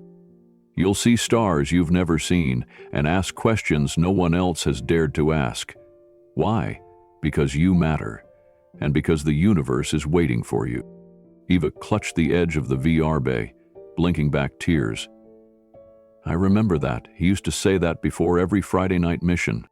Keanu stepped inside the bus and placed a small plaque just beside the door. It read, "In memory of Elias Moretti, father, teacher, dreamer." Then he turned to the children who were lining up outside, eyes wide with anticipation. He nodded at Celeste. "It's time." Celeste smiled. And with that, the first official Starbound voyage began. The crowd gathered as Eva emerged from the bus, her face lit with a sense of wonder few children ever get to carry for real. She turned back to the door and waved her classmates in. One by one, they climbed aboard, some holding hands, others too excited to wait. Celeste stood near the stairs, guiding them with gentle enthusiasm. "Choose a station. Try the VR, ask questions, make noise. It's your ship now." Laughter and awe echoed from inside as the children began exploring. Gasps followed the first VR launch sequence. Little hands reached out to touch Saturn's rings. A boy in the reading corner opened a pop-up book and shouted, "The moon has mountains!" Outside, more families arrived, drawn by word of mouth and the growing excitement. Keanu walked the line, answering questions from parents. "What is this exactly?" one father asked. "It's a science lab on wheels," Keanu replied. "Built for kids who don't always get a seat in the front row. Or in any row." An older woman approached, tears in her eyes. "I used to teach with Elias. I had no idea. I thought he was just quiet." "He wasn't just quiet," Keanu said. "He was building something louder than most people ever dream." Back inside the bus, Celeste stood at the helm, watching her father's vision come alive. The kids weren't just playing, they were learning. They weren't just seeing stars, they were seeing themselves among them. She picked up the headset Elias had worn during the earliest prototype days and placed it gently on the hook behind the driver's seat. Below it, she'd placed a quote on a small plaque. "A real scientist is just a kid who never stopped asking why." Then she looked out the window and saw Keanu stepping back, watching it all unfold with his arms crossed, a quiet smile forming on his face. Eva reappeared at the front of the bus, her cheeks flushed with excitement. "We're flying, Mr. Reeves, we're really flying."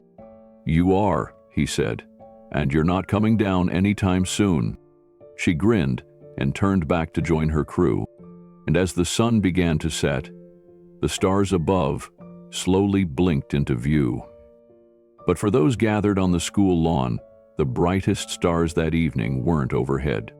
They were right there, inside a bus, born from grief, fueled by hope, and ready to carry 1,000 more into orbit. The cemetery was quiet, tucked beneath a grove of maples, their autumn leaves drifting gently across the rows of modest headstones. A soft wind carried the scent of rain-soaked earth. Celeste walked slowly along the path, a small satchel in one hand, and in the other, a folded drawing with edges slightly curled from handling. She found the grave near the far end. The headstone was simple. It read, "Elias Moretti, a kind man who believed in stars." No titles, no accolades, just truth. Celeste knelt beside it and set her satchel down. From within, she pulled out 2 items, a crayon drawing of the Starbound Bus, painted blue with stars along the roof, a girl waving from the window, and an old photo of herself as a child, maybe 6 or 7 years old, wearing a paper crown and smiling at the camera, missing one front tooth. She placed the photo beside the grave, gently weighing it down with a smooth riverstone. Then she unfolded the drawing and laid it next to it, tucking the bottom corner beneath the grass so it wouldn't blow away. For a while, she said nothing. The wind rustled the trees above, like a conversation waiting to happen. Finally, she whispered, "I found your stars, Papa." Her voice cracked as she continued. "You led me here. You never left me, not really." "I thought you did. I thought you gave up. But you were building something for me the whole time." She glanced at the photo. "I teach now. I use your notes. I've memorized your voice. The kids on the bus, they ask questions the same way I used to, and when they do, I hear you answer." A tear slipped down her cheek. "Your voice is on the audio guide, Papa. Your handwriting is in every module. You didn't just teach them, you taught me." She placed her palm on the cool stone. "Thank you for not giving up, even when it hurt, even when you thought you lost everything." The sun broke through the clouds above, spilling a soft light over the trees. It shimmered off the drawing, making the little stars on the roof glow faintly in the breeze. And Celeste smiled. She wasn't saying goodbye. She was saying, "I understand now." Celeste remained by the grave, kneeling in the soft grass as clouds shifted gently overhead. In her lap now rested Elias's final journal, its corners worn, its spine barely holding together, but the words inside still alive. She opened to the last page, where her father had once scribbled something more personal than the rest. "If I ever see her again, I'll call her Starlight. If I don't, I hope the stars deliver my voice." She pressed her fingers gently to the ink. The edges faded from time and thumbprints. His words had always been soft, but now they pulsed with presence. He'd written this with no promise anyone would read it. But somehow, across the years and silence, she had. She folded the journal closed and placed it against the headstone beside the photo and the drawing. It was just for the moment, a way to let him hold it again. Then she stood and brushed off her knees, looking around at the space that now felt less like a cemetery and more like a launch pad. The man buried here had never truly stopped soaring. Celeste took a breath, steadying herself. "I'm going back to the bus now. We've got a mission stop in Ridgewood, rural school, 5th grade class. They've never seen a telescope in person." She smiled softly. "You'd like them. They're loud, unfiltered. One of them thinks Neptune is actually a giant slushy. And I told him maybe he's not wrong." She paused again, then lifted her fingers in a gentle wave. "I'll be back, with stories." Then she turned and walked away, leaving behind the photo, the drawing, and the sunlight that now bathed his grave like a blessing. Each step away felt lighter than the one before, as if she were no longer walking in grief, but in gravity. His gravity. Back at the school, the Starbound bus sat humming quietly. Solar panels gleaming, VR systems calibrated, lesson kits stacked in tidy crates. And as Celeste climbed aboard, she wasn't just continuing Elias's legacy. She was expanding it, leading it, becoming it. She placed her hand on the steering wheel and whispered, "Let's go." The road stretched wide ahead, golden fields blurring past as the Starbound bus rolled gently through the valley. Celeste drove with one hand on the wheel and the other resting near a console of labeled switches, light controls, headset syncs, speaker levels. The interior buzzed with energy as the students inside chatted and laughed, their voices mixing with soft space-themed music playing overhead. They were heading to Ridgewood Elementary, just as Elias had planned in his route map all those years ago. At the back of the bus, Eva sat cross-legged in the reading nook, flipping through a dog-eared science book. Across from her, a boy who had never left his county before stared in awe at the planetarium app projected on the curved ceiling above them.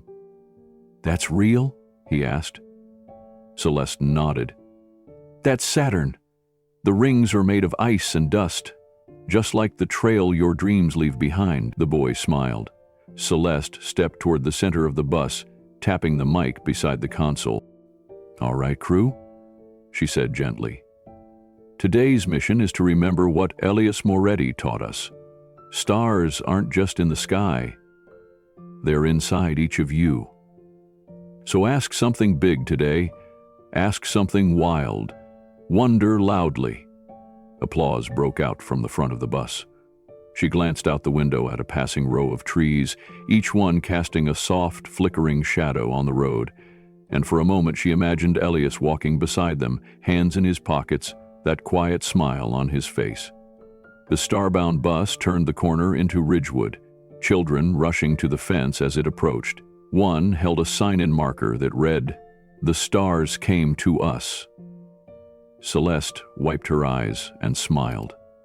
The doors hissed open, and as the children stepped aboard, as wonder met science and awe met possibility, the quiet revolution Elias Moretti began continued, alive and bright and moving forward.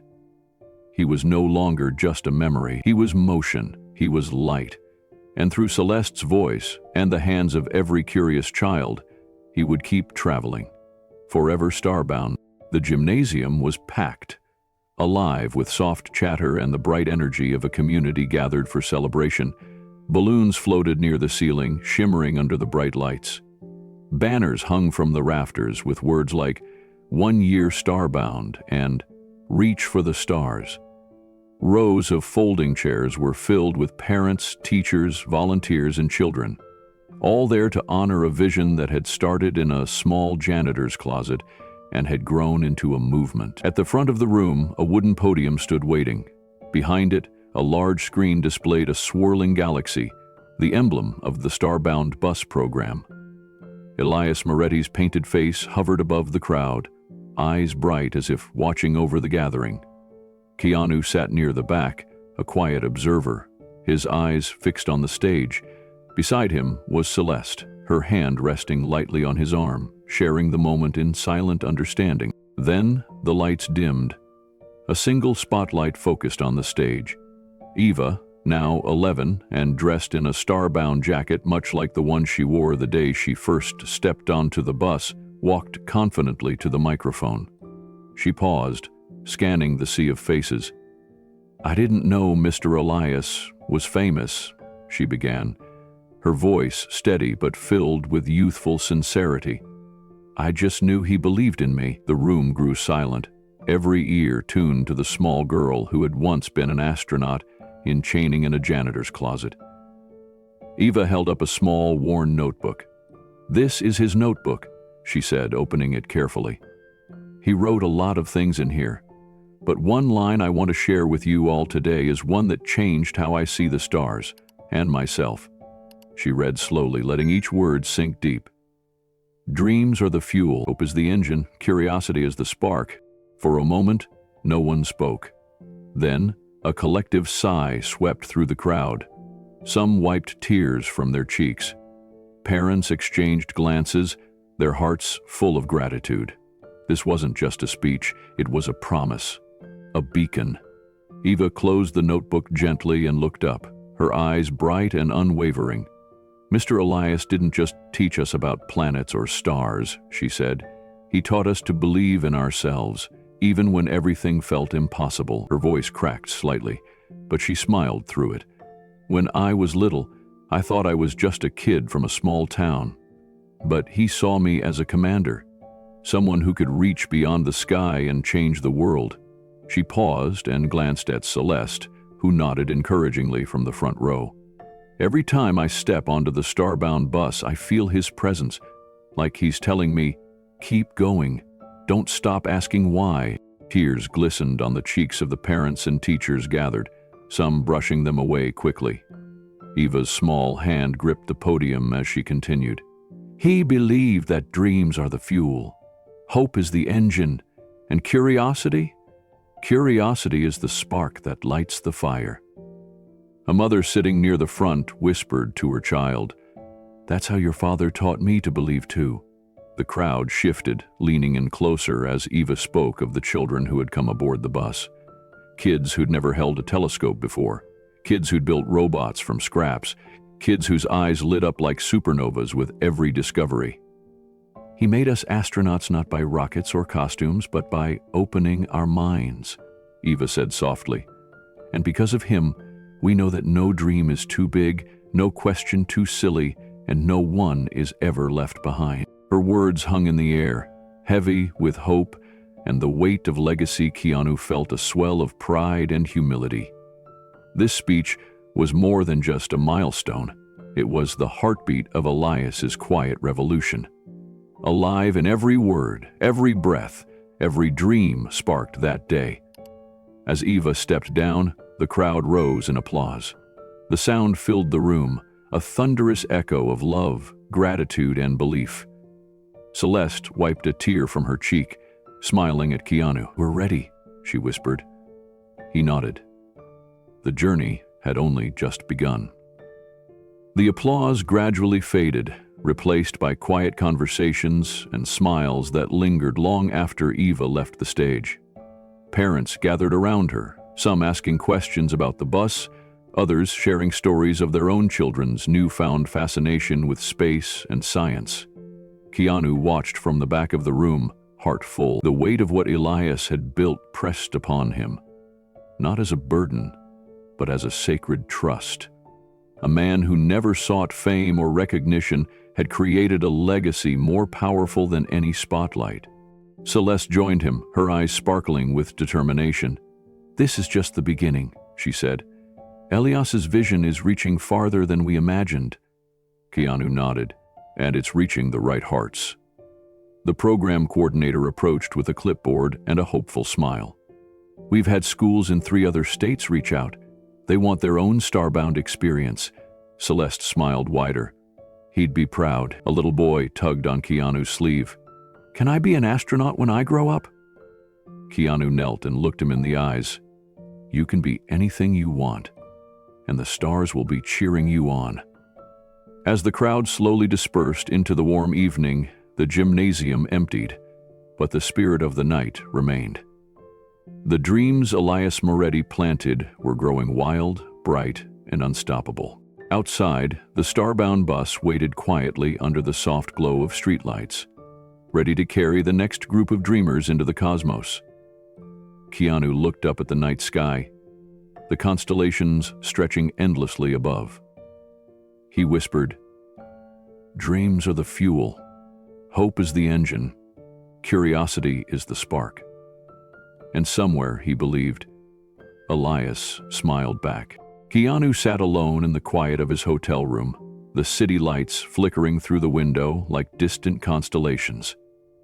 He traced the worn edges of Elias's notebook, feeling the weight of the journey that had brought him here. The funeral, the wrong turn down an unfamiliar street, the misplaced invitation that had seemed so ordinary in the moment, but had changed everything. He remembered walking into the chapel, expecting a stranger's farewell, and instead stepping into a story that was somehow his own. The memory of the little girl, Ava, clutching her crayon drawing came back, sharp and clear. The spaceship, the two figures in the window, Elias and a man labeled the movie star. It was a sign. A call. Keanu reached into his jacket pocket and pulled out the letter Elias had written to him, the one he had found tucked inside the janitor's closet. He unfolded it carefully and reread the final lines. "Real stars don't explode. They light the way in silence." He smiled softly, eyes misting. That phrase had haunted him in the weeks since. Real stars didn't burn out in violent blasts. They didn't seek the spotlight. They glowed steadily, guiding others through the dark. Elias was one of those stars. Quiet, constant, unseen by most, but vital to all. Keanu leaned back in his chair, the letter still in his hand. He thought about the janitor's closet, the bus blueprints, the letters to a daughter who thought she was lost. He thought about the children who now boarded the Starbound bus, their eyes wide with wonder, their futures unwritten. The whole mission had been born from a wrong turn. A mistake. A coincidence. But sometimes mistakes weren't mistakes at all. Sometimes they were destiny in disguise. He whispered to the night, "So did you, Elias. So did..." And in that moment, the weight of everything shifted. What had started as a misstep became a path forward, a star's quiet revolution. The silence in the room felt full, almost sacred. Keanu traced the words again, feeling them resonate deeper with every reading. Real stars don't explode. They light the way in silence.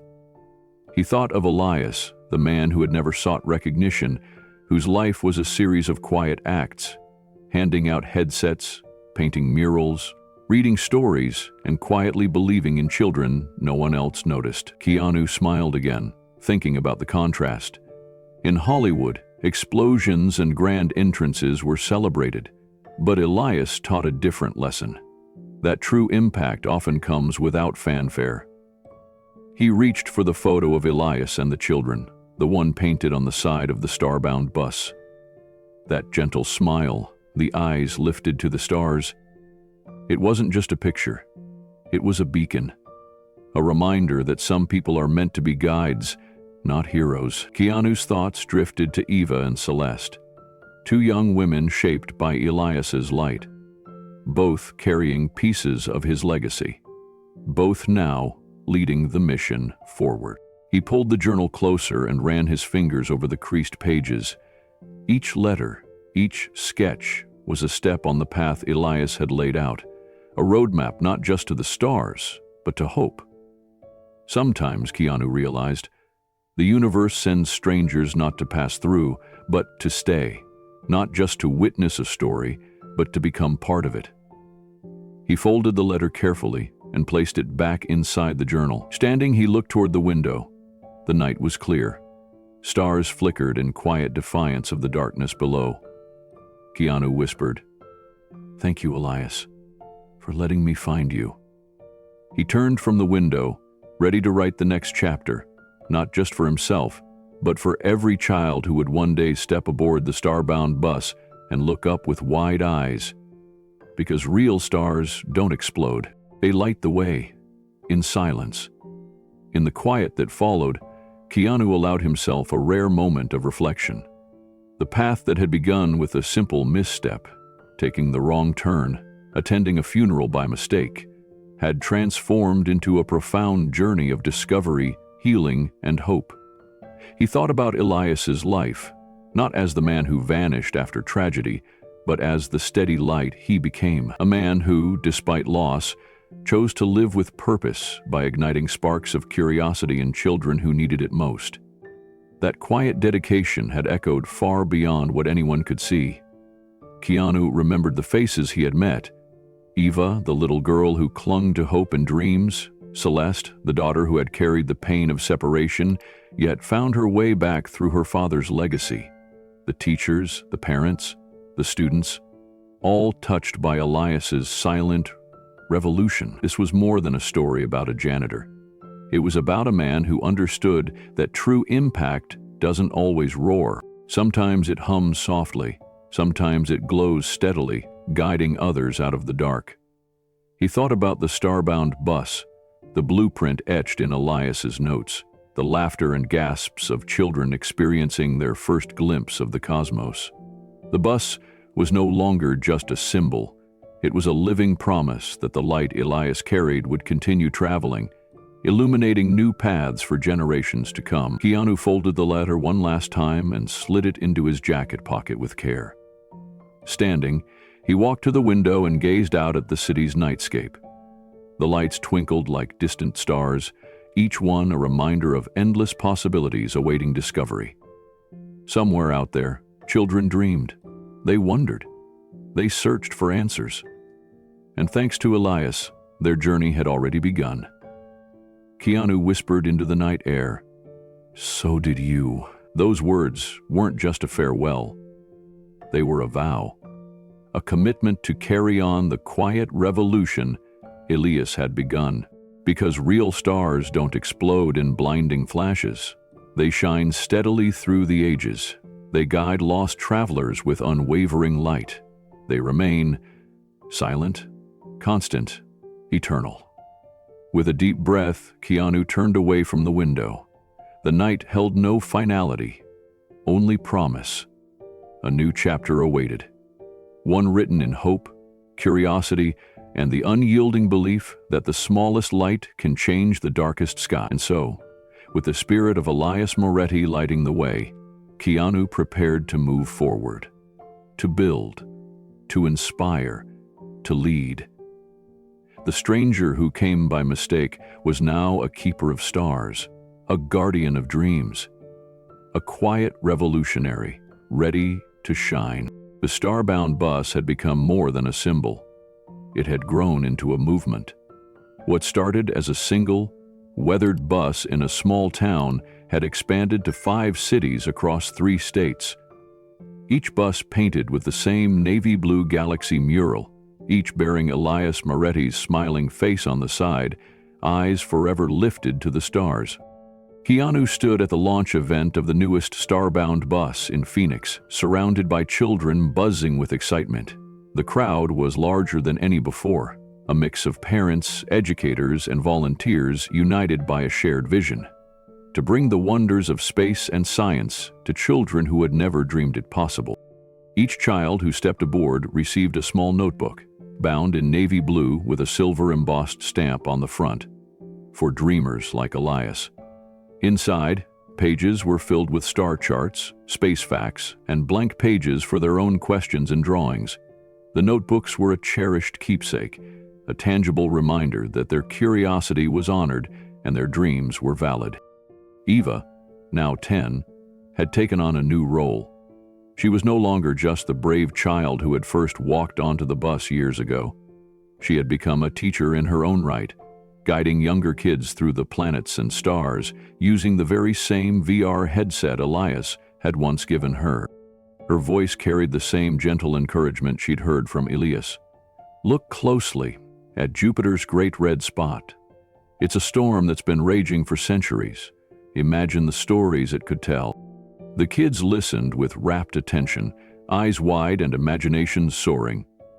Eva's presence was a living link to the legacy Elias had left behind, a legacy now alive in the hands and hearts of a new generation.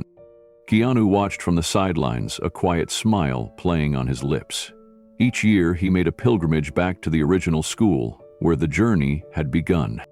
The janitor's closet, once a dusty storage space, had been transformed into a small museum corner. Photographs, drawings, and memorabilia chronicled Elias's life and mission. Visitors, young and old, paused here to remember the man who had quietly lit a path for so many. It was a sacred space, a beacon of hope and inspiration. Each visit to the school reminded Keanu why this mission mattered so deeply. He watched as children moved through the museum corner, eyes lighting up at the worn notebooks and faded photos. Teachers told stories about Elias, the janitor, who had become a hero without ever seeking recognition.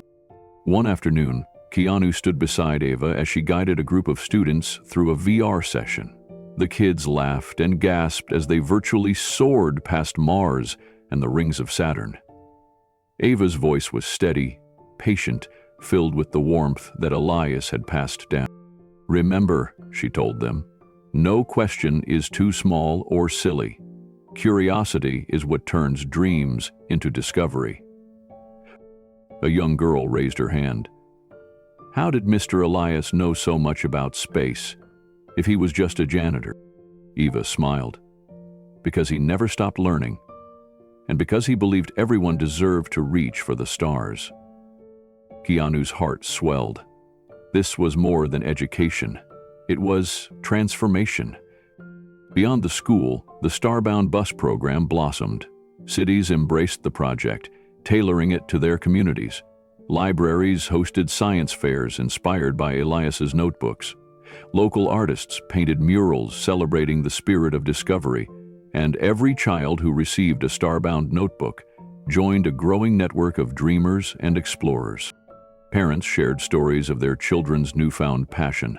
One mother approached Keanu at an event and said, "My son used to be shy, afraid to speak up, but now, after his time on the bus, he talks about becoming an astronaut every day." Elias made that possible. Those words echoed in Keanu's mind. Proof that the quiet revolution was real and lasting. The movement continued to grow, not with fanfare, but with steady, unwavering light. Each year, on the anniversary of the program's launch, communities gathered to celebrate not just science, but hope. They remembered Elias Moretti, the man who taught them that even the smallest light could change the night. Keanu often found himself reflecting on the journey, from a wrong turn to a lasting legacy, from a janitor's closet to a fleet of buses reaching thousands of children. The universe was vast, but so was the ripple effect of one man's belief in others. Years later, as Keanu walked through the halls of the school, he noticed how much had changed, and yet how much remained the same. The janitor's closet, once a forgotten storage space, had been transformed into a museum corner filled with glowing memories. Children's drawings lined the walls, photos of the first Starbound Bus missions, and a small plaque honoring Elias Moretti's quiet revolution. Eva, now a confident young leader, stood near the exhibit, explaining to a group of wide-eyed students how Elias's vision had changed their lives. Her voice was steady and warm, echoing the same hope and curiosity Elias had once kindled. Keanu watched her with pride. The little girl who had once clutched a crayon drawing of a spaceship had become a teacher, a guide, a spark for others. Outside, the Starbound buses rolled steadily through 5 cities, each stop bringing science and wonder to children who had never seen the stars up close. The program had blossomed into a network of hope, fueled by Elias's belief that everyone deserved to dream big. Every child who boarded a bus left with a notebook stamped, "For dreamers like Elias." Inside, blank pages awaited their questions, their sketches, their stories. It was a symbol that their curiosity mattered, that their dreams were valid. Keanu returned annually to this school, the birthplace of it all. Each visit was a reminder of how one man's quiet faith had ignited a revolution, not with explosions or fanfare, but with steady light and endless love. He stood again before the museum corner, placing fresh flowers beside the headstone photograph of Elias. A soft breeze carried the faint scent of chalk and old books. Keanu smiled softly. Elias had not just built a bus or a program, he had built a legacy on wheels, a legacy in the hearts of dreamers.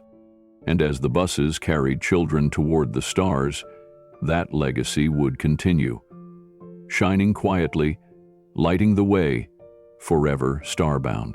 Keanu sat at his desk, the journal open before him like an old friend. His fingers traced the delicate pages, worn from years of hope and quiet faith. Elias's words lingered in the air, whispers of a man who never sought fame, never demanded applause. He reached for his notebook and began to write. He never wanted credit. He just wanted children to believe. Those words captured everything Keanu had come to understand on this journey. Elias Moretti had not built a monument to himself. He had built a monument to possibility.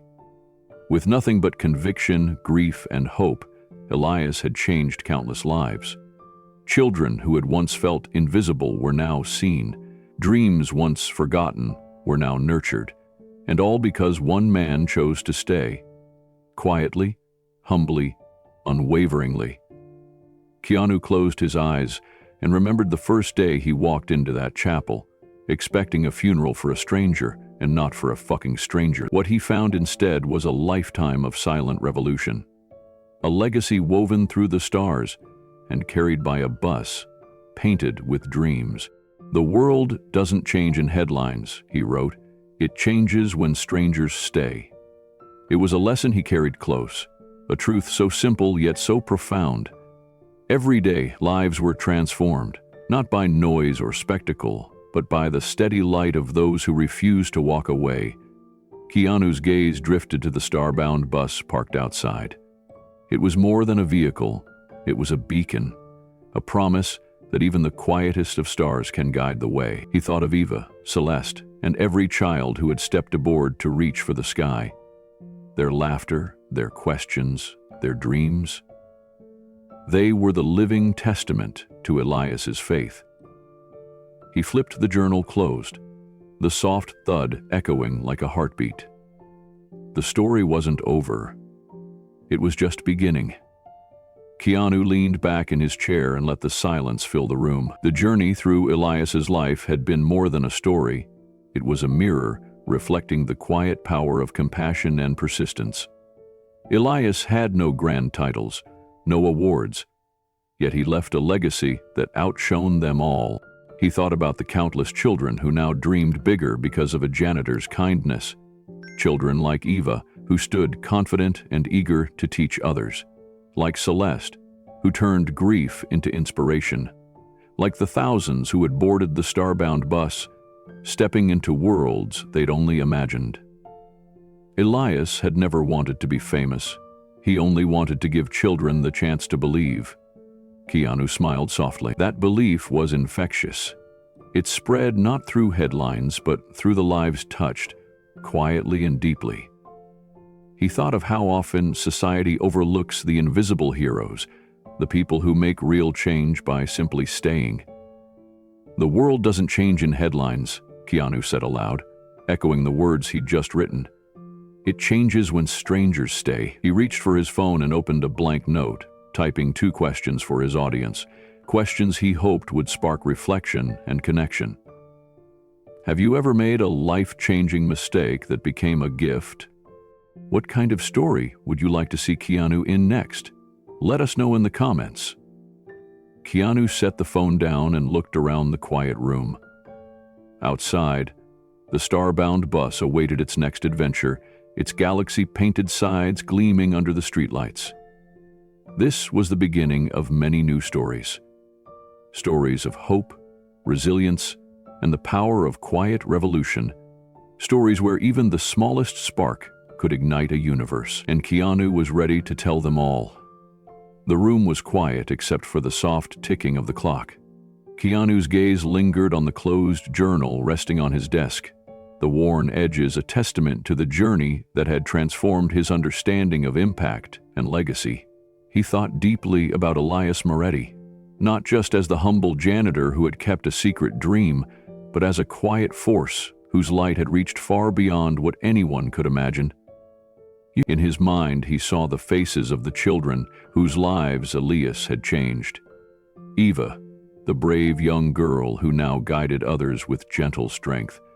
Celeste, the daughter who had turned her pain into purpose. The countless other children who had stepped aboard the Starbound Bus and discovered a universe waiting just for them. Keanu understood something profound.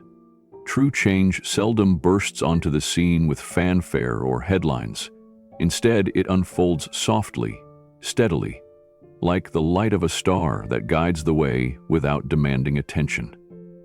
He remembered the phrase he had read so often in Elias's letters and notes, the phrase he had written himself just days ago. The world doesn't change in headlines. It changes when strangers stay. That quiet revolution had already begun. One bus, one mission, one child at a time.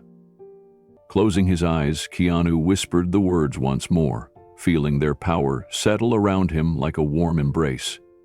He pictured Elias's calm smile, proud yet humble, knowing his legacy was no longer a secret. And then, Keanu's thoughts turned forward.